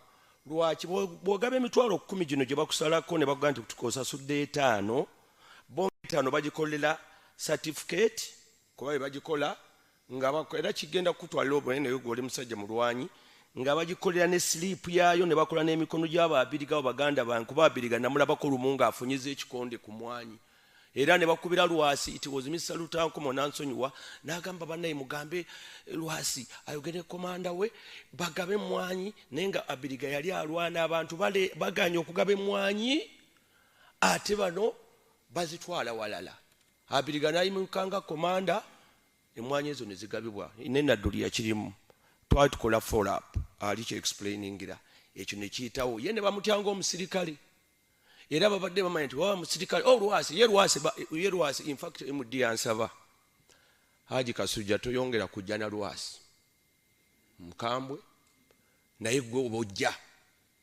ne mugamba okay can come tupe kubanga waliwo yagiraawo omusajja alwadde agenda kufaali mu moroka n'agamba bano abaana abawansi they don't respect these officers badde mbasango nga babagalidde ku mulyango officers wano baze bambadde ekyomukisa omulungi bagendanga civilian nganze Kasujja kakati bali abaana nga babagoba obubadde bubbi obuli mu accounts nkiddamu accounts legal auditing n'abaana abakuba amasimu nakati waliwo exercise egenda mu maaso even now balina sente ze mwaweereza basasula abantu bazzeemu omuzannyo gwe gumu bakubira abantu amasimu nti after 4 years gogenda otya mu field after 4 years of verifying emmwanyi zaagawanga baanogadda zaafa ne faamu bw'oli bompadde obudde mukama wange obumala kale nja kwogera oli anasembayo mwebale nnyo oyo wa excellence taata w'eggwanga Saabalwanyi jjajja w'abaana your excellence nze bampita retired lieutenant Serwada nga ndi nnyo mu media activist za NRM ndi ne mobilization ebiseera bingi nkusisinkanye mu mobilization ekiri ku ground okusinga naddala mu Buganda mwenkulidde ndi waawano e Kasanda era gye nzaalibwa naye UCDA oba lwakubanga bwe muba mu employinga mu gavumenti temusaba kadazi ba NRM oba kisimanyi naye boonoonye nnyo gurawundi kiringa bino bye tutera okulwana nabo ku leediyo nga bawoza tubalemese tubalabise ebintu ng'ebyo Honorable ayogedde ku kyemityana tulinayo mwannyinaffe Debula alinayo ekyuma ky'emmwanyi kituufu baakiggalako ne bagala okisumulula naye ne bawaayo enguzi ne babaleka ebintu ebyo bigenda bikyaya gavumenti kubanga abantu balowooza nti abo babeera bakozi ba gavumenti. Your Excellency, nze ndowooza nga nze owa media n'abaana bo aba media aba NRM bamodoleta batera okomplaininga nti baofficial ba NRM batya media. Neffe tutomera, waliwo n'omu ku bawala bo Aisha Sanyulya Museveni bamukuba juzi aba opposition, kye bakola kukakanya speed ya NRM okuwa service abantu. Eggulo nabadde n'owa DP ku media wano ku Biraali nga naye byayogera alaga nti Your Excellency oyagala kweddiza mwanyi mbu kyewavudde otwala n'ekyuma entungamo. Ne mugamba naye nga timwogera bwe mutyo, tulina industrial hub Mbale, tulina Nakaseke, tulina n'ekyuma ekikola motoka kati wano Ekira. Kati bwe batwala kw'Embalala oba entungamo, ebyo ebifo tebiri mu Uganda. So kati kyentunuulira Your Excellency kubanga akadde kayinza okubeera katono, njagala nkutegeeze nti mu civil service oba mu bitongole ebyo tulinamu abantu betwandiise aba opposition abakola mu gavumenti naye nga baagala balemese programu zo. Nzijukira Pastor Serwadda gyentera okugenda ku radio ye Impact FM yagamba nti President Museveni alowooza ekintu emyaka 10 mu maaso, mwe mugenda okituukako okirowoozaako nga kyabaleka nga mwagala kirwanyisa nga naye temukyakisobola. Kyekino ekiri wano nti wasalawo nadizi yali eremeddwa n'oleetawo recreation yaffe y'abajaasi, batuusizza service ku bantu kubanga bamanyi kye twalwanirira. Bonna balaba abasajja bakulu nga nze bamanyi nti gye twava twalina mission ey'okununula eggwanga n'okuzimba eggwanga. So Your Excellency, ndi wano nga nkusaba nti kye tulina okukola tutandike okuleeta key people nga abajaasi ne bakadazi baffe trainings ekyankwazi nga boolaba Honorable Franka ne Bright. Kino ekintu balinga bye bakivumbudde emabega eri. I'm sorry to say naye Honorable former Minister Sempija yali omu ku badisturbinga programu zo kubanga ye ne regioni zonna yazeetolooza seedlings ze. Era byowulira nti abantu tebasasulwa, bano abanene babadde bafuna emwanyi ne bazisupplyinga ate ne basooka okwesasula, ne bamala mu kwesasula ne bakwata obusente obutono ne bagamba nga Haji Kasuja ono gwe nkola naye ne bamugamba nti gwe ogamba wasupplyinga emwanyi 12,000 nedda olimba tugende ku ground. Wayiseewo emyaka 3 oba 4 tugende ku ground. Ne bagira ki? Ne batuuka ne basanga nga ne bakugamba nti 2,000 kkiriza tukusasula ezo oba nedda gomanyi. Kati omuganda agamba nti nyama ntono kayanere mu nkwawa. Omunyankole nagira ngu abatimbire damu tebuba kugyesheramu. Your Excellency, tusaba naffe abalwanyi bo otuteeke mu system tugoberere ebintu byokola tulabe nga tutereeza ebyo byopulaningira eggwanga. Bano ab'opposition abagamba nti President Museveni ayagala kufuga abaavu, nedda be baagala okufuga abaavu kubanga bwe twali tugaba emwanyi be baagananga abantu ozisimba. Abaagaana ozisimba baabawuliriza bano abavubuka olwaleero kiki bakola? Be bagenda babba emwanyi z'abantu we bazaanise ne mu masitowa. We also need security, Your Excellency, okukuuma emwanyi z'abantu. UCDA tegenda kusomesa abantu, UCDA tegenda kuzimbira abantu bakaliza mwanyi zibeere ku mutindo, kati otegeka zibeere ne ku mutindo. Tufune World Cup ey'okulima emwanyi, ey'okugaba emwanyi, ey'okutunda emwanyi mu ggwanga lyonna. So for that matter, mbadde nsaba ba media activists bo otuwe ofiisi tutandike okwogerera programu zo nga tufuna information mu ministries zo kubanga olumu tetumanyi ba public relations officer tetutera balaba ku radio gye tuba tupambanira naki n'aba opposition. Mwebale nnyo webali eddala, Your Excellency. Got it. Finally, Tugume, what are you saying about your coffee? What is he? Biarohanga. Oh. Your Excellency, thank you very much. Nzikiriza njogere mu Luzungu briefly. I will confirm what our brothers have just said from the view of an exporter. I've been around for more than 20 years, and I can confirm that between 1999 and 2005, we lost 50% of the Robusta trees to the coffee wilt disease. And true recovery began after Operation Wealth Creation had started working. True recovery and then expansion. So today, of course, we can proudly talk about 9 million bags, but it has been very hard work, really, really hard work. And when coffee wilt disease was destroying our trees, UCDA was there, of course. The next thing that I will talk about is to do with market access. The narrative that has been built is that UCDA gives us access to international markets. That without UCDA, we will lose, I will use the exact words being used, we will use accreditation and certification, that they have. This is not true. This is not true.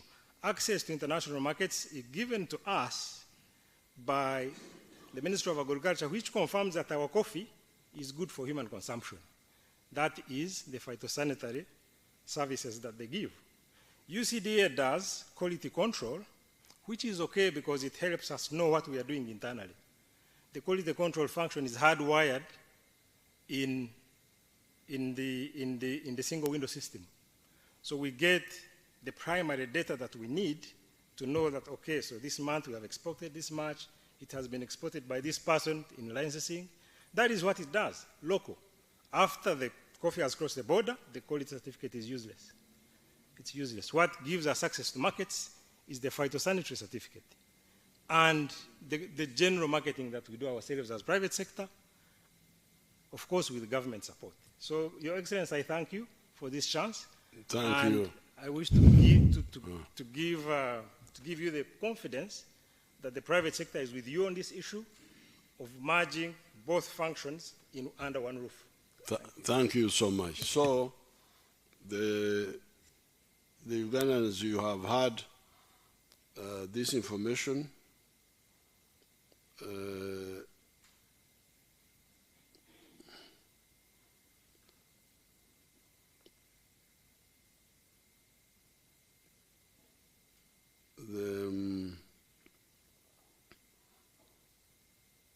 I have already given you many wealth creators of Kisozi. I showed you one of them that I've been struggling with. I have been struggling with them ever since 1990 without hearing about UCDA. Secondly, the wealth operations commanders that have spoken here, operating in the Uganda area. Thirdly, the MPs that were being discriminated by UCDA, they have spoken. Fourthly, the researchers that have been developing the breeding and planting materials have spoken. Therefore, logic shows that the agencies and authorities have the following problems. First, they do no work or little work, yet for us, we are always working for the mass line. Bonaba Gagaware, Duchu. So there is a fundamental contradiction. They do either no work or very little work. And yet for us, we want to reach everybody. So we are incompatible. We are incompatible. I cannot continue with UCDA, with DDA, because for them they are working for a few. When they work for a few. But you hear now the stories, the corruption, the what. But even if they were not corrupt, they don't seem to have the capacity to reach the many, to reach the bona. Yet we, our line is bona. Second, in the process, they duplicate the work of the ministries. Duplication. Moreover, they do the duplication most expensively. By 2016, a mere 3,905 persons, this for all the agencies, not UCD only, 3,905 persons in these agencies were using Uganda shillings 2.2 trillion, while 80,000 people in the public service were using only Uganda shillings 2.6 trillion. You can imagine. 3,000 people were using 2.2 trillion shillings in 2016. That's when the alarm came. That's when we came to know. And then that's when this rationalization started. On the wages, on the side of the wages, the 80,000, because the 80,000 are the 18,000 people in the ministries, permanent secretary, under secretary, those people there, clerks, plus 60,000 soldiers. I just estimated the figure of soldiers. 2016 was about, let's say, 60,000. So here you would say 80,000 public servants were being, wages now, MSARA, were being paid 755 billion. The 3,000 were being paid 995 billion. What sort of this? For doing no work? Eh? You can't believe it. In Mzempura Nokswara that we have been having this debate. Really, what are you debating? Either you are Mpura Nokswara nze banange abantu bange bano bentambula nabo bantu ba kikaki okuona n'obudde ku ensonga ngeno 3,000 people, 3,905 emisala bali bafuna obuwumbi 995 omwaka. Abakozi ba gavumenti 8,000 bafuna obukadde obuwumbi 755. 3,000 basingira ddala 8,000 ku musaala gwokka, totaddemu the other expenses. 4, it seemed that they were also getting corrupt, but also they were poorly supervised because they were away from the public service, and the boards that are supposed to supervise them are not constituted with the sound logic. Because the boards which look after, who are they? But never to look board. Because in business, the board members are normally some of the owners of the business. And when the board, the management is different, but because the wealth is mine, fire you. But having board members who are just also looking for what to eat, they can't guarantee. Boards in companies are sometimes from the owners of the business. They therefore have a vested interest in the health of the business. The boards for these groups have not been logically grounded. 5, these agencies cannot have an adequate network to do extension work. You heard what Mutumba was saying, that the one supervisor for the Kiboga, what, was also supervising Hoima. He would come. the MP for Chiboga West told us of a coordinator for that area that had to look after the whole of Chiboga and also parts of Busoga, Bunyoro. He would come occasionally and he would work through the extension workers of the ministry. Number 6, in any case, apparently they do not do phytosanitary certification. Now this one is also new information. The one given by Biarhanga, that apparently what they were calling phytosanitary, to show that the product is safe, it is done by the ministry apparently. And that by law they are not even allowed to do it. It is the ministry that does it. It is done by a unit in the Ministry of Agriculture. That unit satisfies all agricultural products, not just coffee. Number 7, apparently UCDA has only been grading screens, 18, what, that apparently that's what they have been doing. Saying that this is bigger, this one is smaller, grading the size. But they say that that certification is not recognized internationally, that it is only for internal use. The international certification is by the ministry. Number 8, the government extension workers, now that they are better paid, and we are going to apply on them the UPDF like standing orders, they will wake up. There are government extension workers at every sub-county. UCD had only 55 in the whole country. How could they manage? Duplication that is ineffective and grossly expensive. This is really the situation. This was a duplication that was not effective, but also very expensive. It seems, therefore, that the agencies were not necessary from the very beginning. Why? It is because they do not develop the planting and breeding materials. Because bogenda ku mirimo ejiri ku birime n'okulunda. Number 1,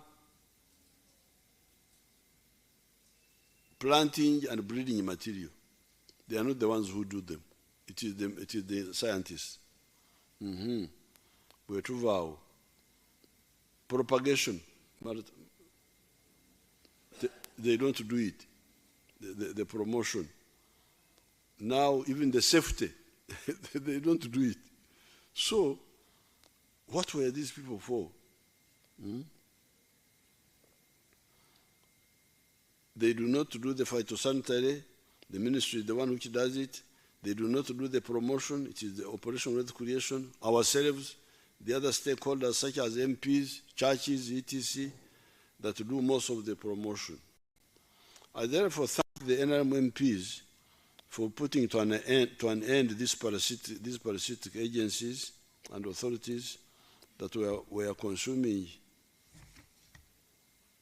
so much money.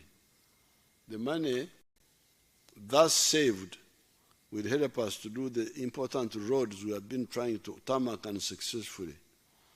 These are roads like Mianzi, Kasanda, Bukuya, Chiboga, Ruwero, Butarangwa, Ngoma, Briamshenyi, Chijunjubwa, Masindi, Mpiji, Kasanje, Nakauka, Chisubi, Fort Potro, Chijura, Buzuwera, Nsika, Nyakashaka, Nyakabirizi, Kazo, Kabogore, Mpara, Chejegwa, Hapuyo, Karuguza, Kashenshoro, Rukungiri, Muhanga, Rwamchuchi, Kisizi, Rubare, Kabingo, Rugaga, Magabi, Rakai, Kanunumanyi, Mitiana, Sekanyonyi, Busunju, Chikagate, Kitwe, and Kitwe, Ruoho, Buteranro, Hamurwa, Kanungu, Jinja, Budondo, Mbulamuti, Kamuri Bukungu, iganga lya Ntonde Rumbugu Rakai Chiyunga Kamuri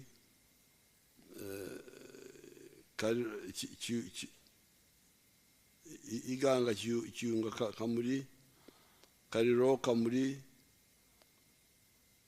Manafa na Msindwa Manjia Moroto Kotido Kabong Kitugumana Mukora Karenga Kidepo Dokora Amorata Namasare Kituguma Pieta Atiak Moyo Koboko Sorota Murio Baranga Chanpi Adilang Lira Aroya Dwari Patongo Nebi Gori Paida Arua.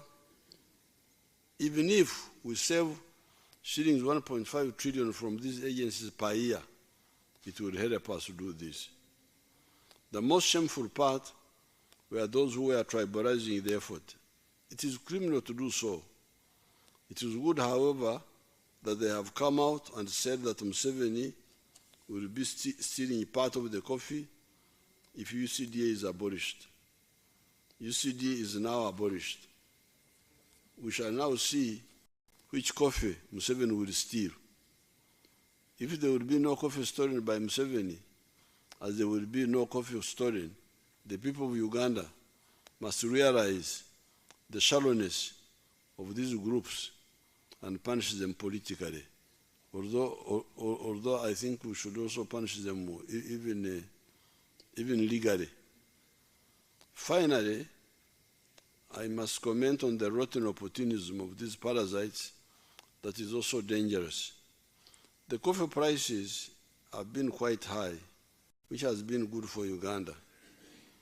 Apparently, the high prices are high because of the drought that hit Brazil and other coffee-producing countries. Therefore, none of us is responsible for high prices that we are getting now. What I am responsible for, and for which I should be credited for, is that NRM rescued the research scientists and generally the wealth creators by creating peace for them to work, and we also correctly identified coffee as one of the high-value activities that can be undertaken that we put in the manifesto of the NRM of 1996. That was when UCD had just started. We correctly identified that the demand for the coffee is growing from 118 million bags in which year? In 2000. The demand of global demand of coffee was 118 million 2000. Now it is 160 million bags, not kilograms. So that's what we should be credited for. Nti twalengera nti emwanyi erina akatale kanene okusinga ekyokwerabirako vanilla, and we recommended it. We recommended it and promoted it. But the high prices are not our work. It is the international, the global demand of coffee which has been. There is a shortage of coffee now because of the drought in South America. However, if too many farmers flood into coffee because of the high prices, supply may exceed demand and we end up with prices collapsing. That is why the NRM advises people to go, not to go for Kechokomba, moving on one leg like when children are playing. When you are walking on one leg. Say Okongoja. That's why NRM we cannot say, oh, only money, because if the production goes on, it may exceed demand and the price will collapse. And that's why for us, we therefore recommend a package, not just one thing, but a package. The 4 acres model. Emwanyi, ebibala, amata, nteza amata, emmere, embizi mwabali embizi enkoko z'amagi, fish farming for the small people, so that you don't congoja, you have more legs than one. Our advice and plan is move on more than one leg, then you are insured for your prosperity. Avoid opportunistic and superficial planning. Thanks so much. I don't know, Nsegumire, whether you want to translate something. Something little, Your Excellency. Your Excellency, webale nnyo okubanga otutte mu teekateeka eyo. Bannayuganda abatulaba mwenna tugenda kuyisa mu bufunze okunnyonnyola ebigambo bya President kubanga abadde ebimu abigezezzaako nnyo okubitulambulira. Naye President bw'abadde atandika atuyisizza mu gyenvudde we. NRM yatandika etya nga we yali ekibiina ky'abayizi mu 65 okusobola okulaba nga kirwanirira abantu baffe aba Uganda. Era President atututte maaso n'atulaga abafuzi b'amatwale engeri gye baleetamu ebyenfuna era nga babisigamya ku nnyukuta 2 C ne T, nga C yalimu coffee, mwalimu coffee mwanyi, mwalimu cotton pamba, mwalimu ne copper. Ebyo nga batutegeeza nti bye byokka bisobola okufuna mu ssente mu Uganda. Era ne bagenda mu maaso ne batuwa ennyukuta eyo CT, endala T eyo mwalimu amajaani, mwalimu taaba ne tourism n'ebyobulambuzi. Era ebyo nga ffe bannayuganda batuleetedde okulaba nti bye bigenda okuba nga bisitula eggwanga lyaffe Uganda. Naye ng'ate abaali babirina baali batono nnyo. Omuwendo ogw'abantu ogwo balina baali bantu 9 bokka ku bantu 100. So kitegeeza nti abantu 91 baali outside economy, baali money economy, baali bafuna bufunyi sente za kulya ate nga baketinza akazinga kaabwe.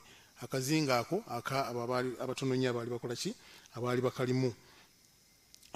President atongedde n'atutegeeza nti bwe twajja bwe baamala okuyingira mu byobufuzi eggwanga baali balitadde mu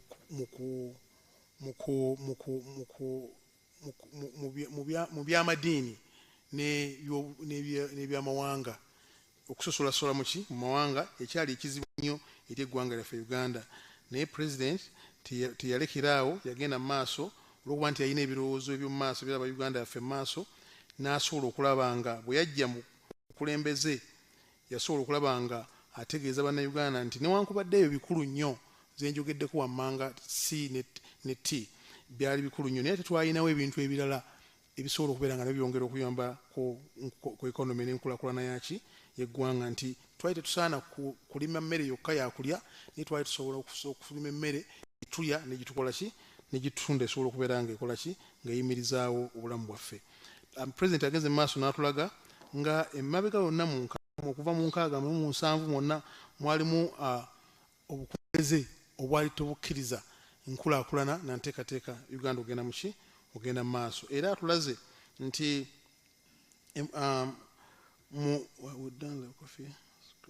olwaleero twali mu mwanyi twali tulina millions 2 ez'emmwanyi ensawo, naye kaakati tuli mu million ez'ensawo emmwanyi millions 9.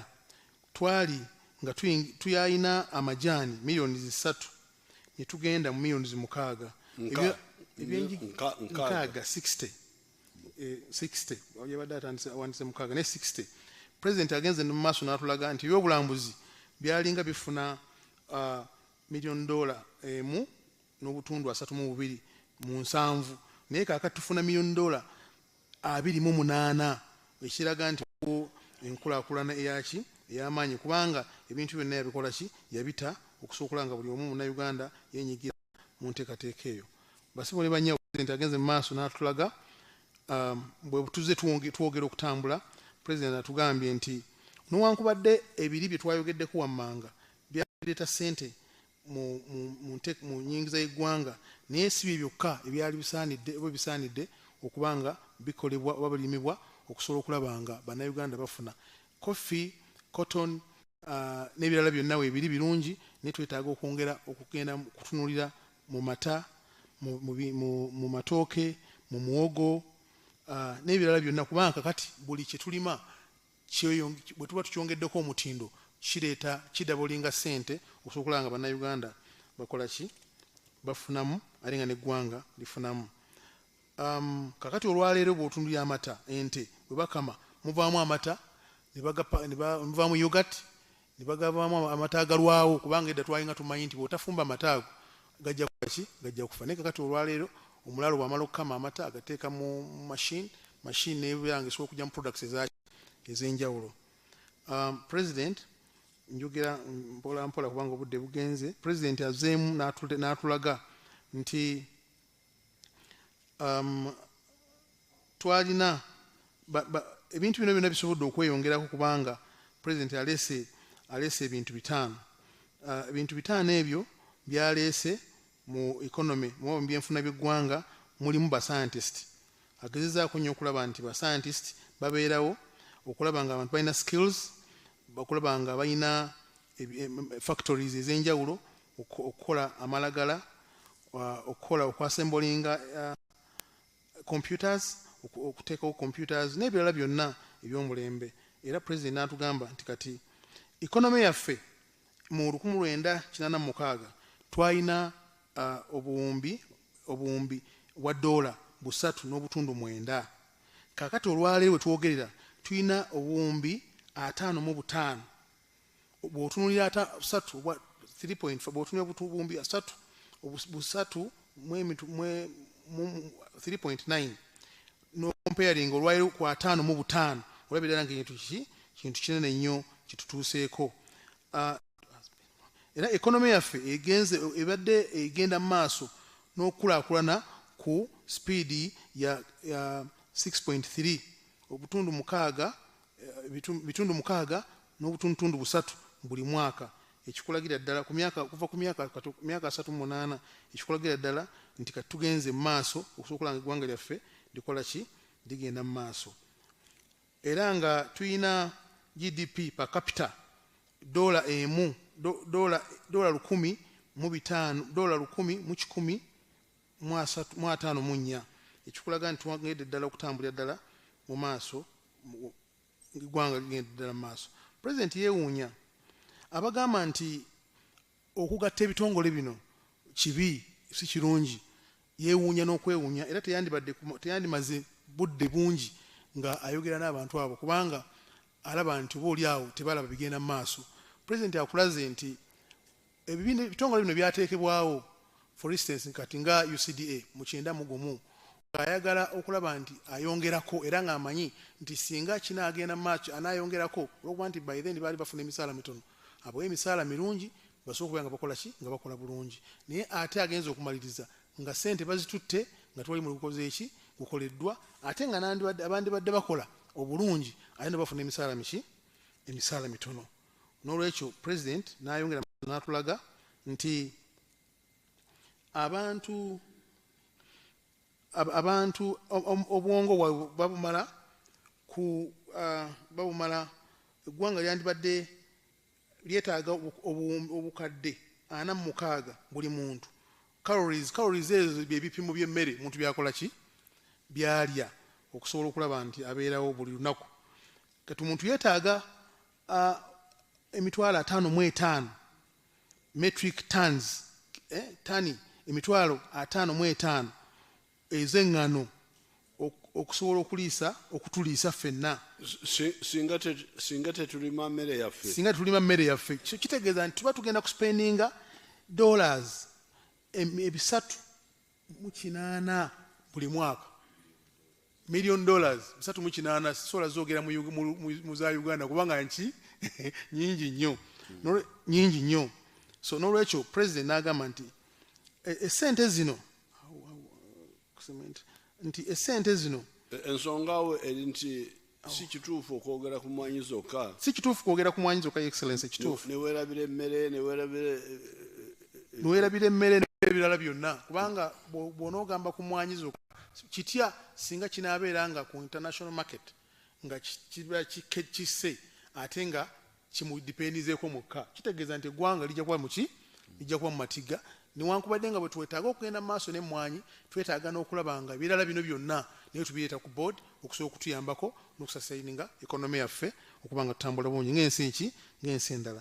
President atulaze n'atulaga nti Japan n'atulaga South Korea n'atulaga engeri gye zikolamu ebintu byabwe. Japan ekola emmotoka, kati Uganda omukisa gw'eyina nti eyina abakugu, eyina abantu abasobola okukola ate n'amagezi bakola ki bagayina aye n'ebintu byennyini ebikolebwamu ebintu ebyenjawulo tubikola ki tubina ebyobugagga nga ebyomu ttaka n'ebirala byonna tubikola ki tubina n'olwekyo singa tuwongera amaanyi mu kukola tusobola okuba nga tutambula buki bulungi. President agenze n'agamba nti tulina UNRWA, tulina UCDA, tulina DDA, tulina NADS, tulina NFA n'ebirala byonna byateekebwawo ku temporary measure nga tubigezesa byakaseera tebyaliwo okubeerawo bbanga lyonna naye twabiteekako okusobola okulaba nti oba oli awo tutestinga omwana tumupreparinze bw'amala okuyimirira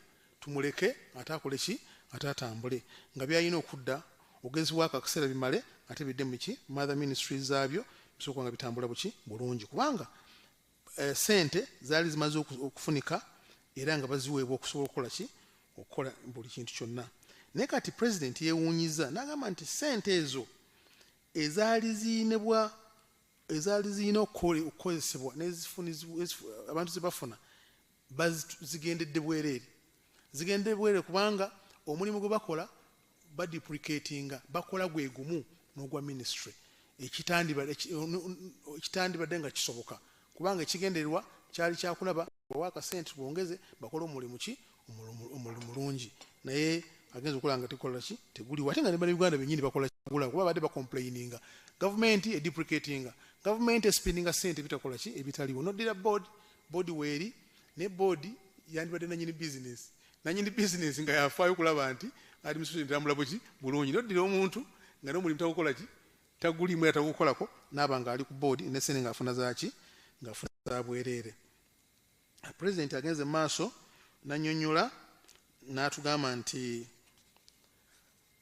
bw'otunuulira ebitongole bino byonna essente zebikola zebifuna sente nyingi nnyo bw'otunuulira abakozi ng'ogyeko ebyokuba nti bakola emirimu bannaabwe abala gye bakola mu 2016 abakozi 3,905 mu agency zino batwala obutabalika si buwumbi this time kubanga obumbi bubeera billions ne trillion obutabalika 2.2 obutabalika 2.2 trillion n'obutundu bubiri nga ate abantu baffe 8,000 mu public service wanji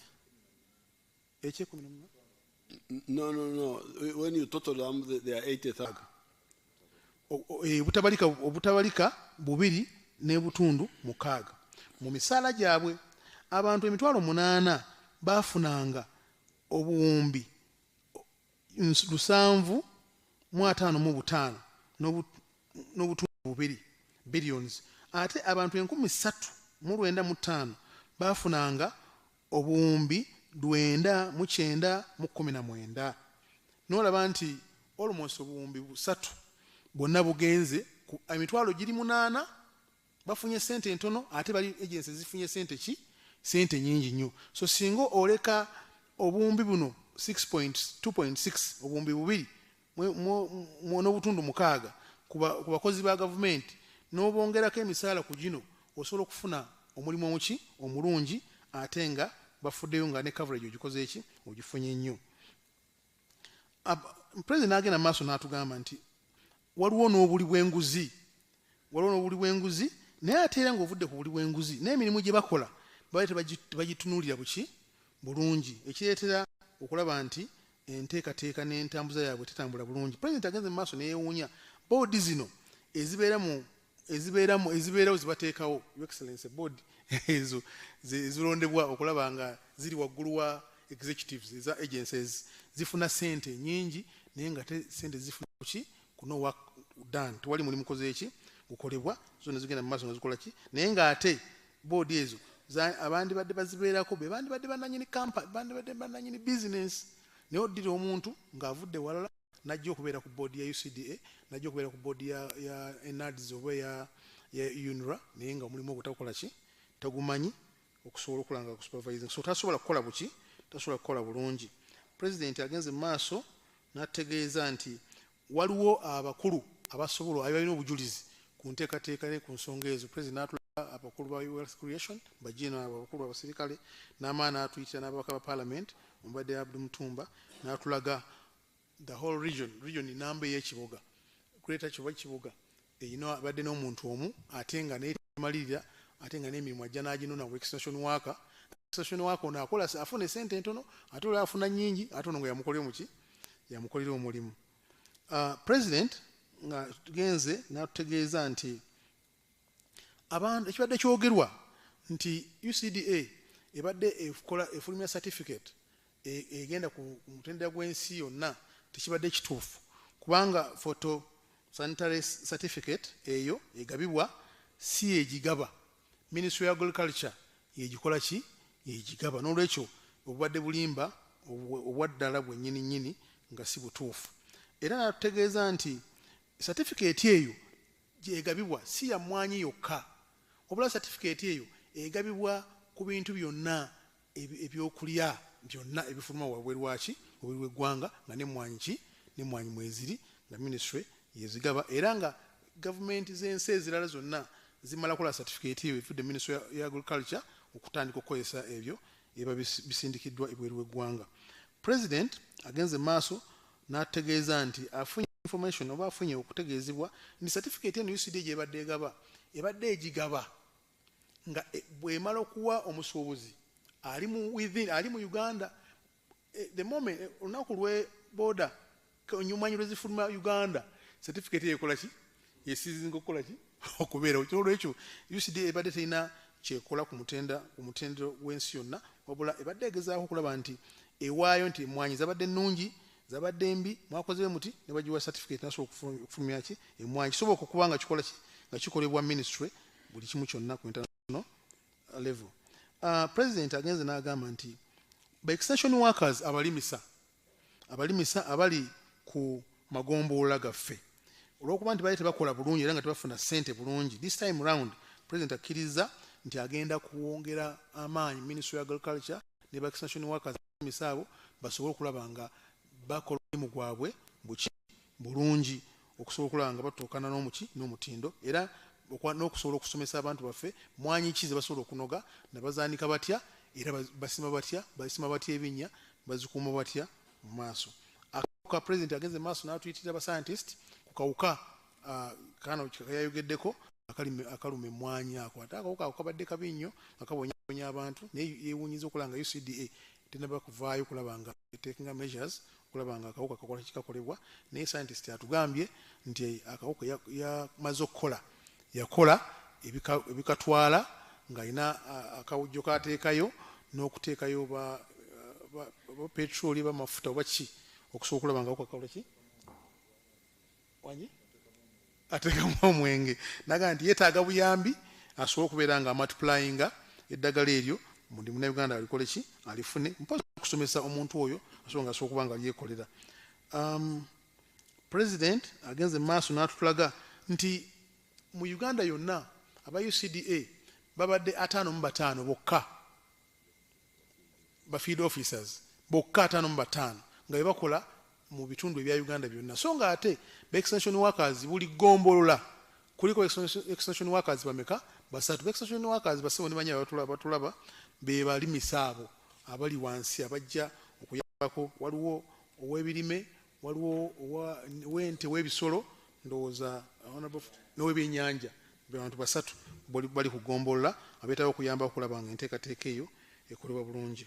President agenze n'amaaso n'ategeeza nti nga maliriza nti operation wealth creation ate n'obujuliwa tubufunye nti bwe basaasaanyiza emmwanyi nga ne bannayuganda bennyini bakimanyi bulungi tekituufu ekikola ki ekiriyo basaanyiza emmwanyi okusobola okulaba nga bannayuganda bonna bafuna era bateekateekebwa bulungi. Pulezidenti atugambye singa ssente zino trillion 2 n'obutundu 2 zisevingibwa wadde 15 nebwe ziba 15 zokka buli mwaka 1.5 yes obutundu emu n'obutundu 5 singa zikekkerezebwa nga zivudde mu bitongole bibi bye tumaze okuba nga bisibiddwawo zisobola okukola bulungi nnyo infrastructure enguudo president n'azimenya oba president amenye lwange olw'ekituuma atalwogeddeko naye amenye enguudo n'ayogera ku nguudo zaffe mulimu Bukuya, Kiboga, Luweero, Butalangu, Ngoma, Bulya Mushenyi, Kijinjubwe, Masindi Road, Mpigi, Kasanje, Nakawuka, Kisubi Road, Fort Potro, Kijura, Bwizibwera, Nsike, Nyakashuka, Nyakabirizi Road, Kizo, no, it is Kiza, Kabogore, Mpara, Chegwegwa, Apuyo, Karuguzi Road, Kashenshero, Rukunjiri Road, Muhanga, Ramchuchu, Kisizi, Rubare Road, Kabingu, Rupaya, Magabi, Rakai Road, Kanoni, Manyi, Mitiana Sekanyonyi, Busunju Road, Kagate, Kitwe Road, Kitwe Reho, Utara, engudo nyingi nnyo excellency, nyinzo butazimalayo zonna. Naye ng'engudo nyingi nnyo president zayagala okola nga savings sente ezo okusobola okulanga bannayuganda bafunira wamu bonna okusinga omuntu omu oba abantu abatono nnyo okufuna sente. President Museveni atubuulidde nti tulaba emmwanyi zikyaliwo tulaba nti abayogera nti president nti Museveni abbye emmwanyi agenda kuzibba tewali mmwanyi n'emu egenda kubeera nga ebbiwa president Museveni kubanga kati etteeka nga bwe lyayise abantu bagenda kulaba batya emmwanyi tebazikoze eki tebazitutte. Emmwanyi teri muntu omu azigula, emmwanyi tezina gye ziraze lwakuba nti bano bannabyabufuzi abeenonyeza ebyabwe abalemedde okukolera abantu ne basala okuteeka politics mu maaso kubanga ekiseera ky'obufuzi kituuse kati baagala kalulu beeripye ku mmwanyi bagenda kuswala kubanga emmwanyi zigenda kuba weeziri nga tezina gye ziraze. So abantu bajja kubanga bannabyabufuzi abantu mmwe abatula bannayuganda mube babonereza politically ekyo mukitegeera mu kalulu basobola kubanga boogera tebagaliza nsi yaabwe emmwanyi weeziri tezina gye ziraga era kubanga kyekimu ku birime president bye yateekamu amaanyi okulaba nga byeyongera mu ggwanga era nga batu bafuna ssente. Ekisembayo president agambye nti ayagala kwogera ku bantu bano abavundu abeeyagaliza abalina emitima emibi abanyunyusi ababi ennyo ayagala kuboogerako okusobola okulaba nga beddako bwe baba tebazzeeko politikale aye ne mu mateeka bajja kuba bakola ki bavunaanibwa. President agenze maaso n'atutegeeza nti emmwanyi beeyi emmwanyi ebaddewo mu kaseera kano kubanga ebintu Uganda eyina emmwanyi nnungi eyina embeera nnungi abantu bafunye obudde okulima obulungi emirembe weegiri era n'ategeeza nti emmwanyi zino ebbeeyi yaazo ekyagenda waggulu mu maaso kubanga kati ntono nnyo ku katale k'ensi yonna olw'ebizibu ebimu ebyabeerawo naddala mu Brazil ne mu Colombia n'awala wonna baafuna ebizibu eby'enjawulo ne bafuna ekyeya ne kibanga emmwanyi zaabwe tebasobodde kubanga bazikuza ate ffe Uganda nga tuzikola ki nga tuziyina ate ng'emmwanyi nnungi. N'olwekyo omuntu agamba nti UCD evunaanyizibwa ku kwambusa emiwendo aba mukyamu kubanga UCD etegula mmwanyi tetunda mmwanyi terima mmwanyi kati ate zikola eti evunanyizibwa etya ne katale k'ensi yonna si ekola ki si ezitundayo. Tulabye obujulizi okuva omukulu omu ku ba exporter n'atulaga ddala gye batundamu emmwanyi zaabwe era gye beefuniramu akatale ngabo bennyini. President n'atulaga nti emmwanyi nazo zibadde ennungi nga maliriza kubanga ba scientist yagezezza kulaba nga identifying bannasayansi okusobola okulaba nga bongedde amagezi amangi mu mmwanyi ne tufunamu emmwanyi ez'embalwa ennungi. Kati olwayo twogera nti twagala cutting, twagala ebirala byonna bingi bye basobodde okuba nga bakolamu. Munnayuganda n'afuna emmwanyi obuki obulungi. President agenze mu maaso ng'amaliriza nti mu 1986 mu manifesto ya NRM yateesa okusobola okulaba nga bateekawo ekibiina ekyo kya UCDA kubanga waaliwo obwetaavu bw'okutereeza emmwanyi ezo era n'alaga emmwanyi ezo ensawo zitwali tukola ki zitwali tufunamu. N'ekyo si kituufu abagamba nti President Museveni nti gavumenti eyagala kwavuwaza bantu ate gavumenti eyagala kukola ki kugaggawaza abantu nga bwe zeekola kubanga ne bw'otunuulira mu operation weather creation bwe baali bagireeta abantu baagivumirira ne bagamba President aleese ebye tejja kutambula naye kati olwaliro abantu bali ku ground basanyufu nnyo ku operation ku PDM abantu bafuna ssente era benyumiriza mu nteekateeka. N'olwekyo President agamba nti ye enteekateeka ye alabira ddala wala abantu bagenda okwagala okulingiriza ate nga yakoze eki nga yagenze. N'olwekyo ayagaliza eggwanga lye buki bulungi. Ayagala kuwa amagezi okusobola okulaba nti tuva mu kukongojja nga tukozesa okugulu okumu tube nga tukozesa amagulu abiri okusobola okutambula obuki obulungi olwa enkulaakulana maka nga tukozesa 4-acre model ey'okulaba nti tulima emmere gye tulya ne gye tukola ki ne gye tunda. President n'abaagaliza okukulaakulana okutambula obulungi n'okweyongera okulaba nga tugenze mu maaso. Ndowooza mu bwimpimpi mu bufunze byensobodde okuba nga nzijja mu bigambo bya President byewawandiise. So President tukwebaza nti weebale nnyo weebale ddala okuba nti okulembedde eggwanga lyaffe Uganda nga oli mu nkulaakulana. President njagala kumaliriza nange katono nnyo nti tulaba NFA okubasobola okuvaawo yatuyamba ewaffe Mityana North twalina ekibira Kazikiza. Ekibira ekyo ne bakiwa abantu abaffe abantu abaali balimu nga bali mu mmere ya wansi nga mwekiri. NFA bwe yajja yawa abantu okuva eweeru awalala wonna ate baali mufo ky'okuzimba emiti baatema kiki baatema kiteme. So nolaba nti ekigendererwa kya NFA tekyali tekyakola ki tekyali. President tukwebaza okubeera nga oli farsighted okusobola okulaba nga ebibiina bino twagala kusevinga. Bannayuganda badde bagamba bamu nti essente zigenda mu duplication tetukekkeriza katukekereza ate bakola ki bakomplaininga kubanga bamanyi tebakyalina bigenda kubanga bakola ki nga boogera. Tukwebaza Your Excellency okusobola okulaba nti okulembedde eggwanga ate n'okubanga nange ompisi nenzija mu State House abantu b'Emityana North basanyufu nnyo era emmwanyi nakugamba emmwanyi binnya biri eyo tebakola ki emmwanyi zindeese naye mbadde nzijjamu bulijjo ninjala kwebaza Your Excellency okusobola okulambula eggwanga. Bannayuganda babadde mu kizikiza mu kyalo bwe tugenda mu kyalo baga nti emmwanyi muzitutte muzitunda naye bannayuganda twetaaga okwongera okubasomesa okuba bamanye kubanga emmwanyi weeziri emyezi mu gwokuna sizoni ejja kuba weeri ng'emmwanyi tezina gye ziraze ate UCD nga tekola ki nga teriwo. Tukwebaza webale nnyo webale ddala mwenna bassebo ne bannyabo.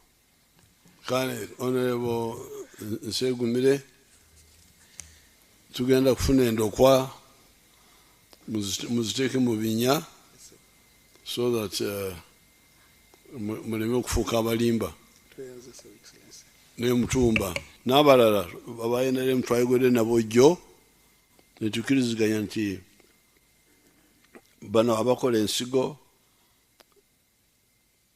batwongere to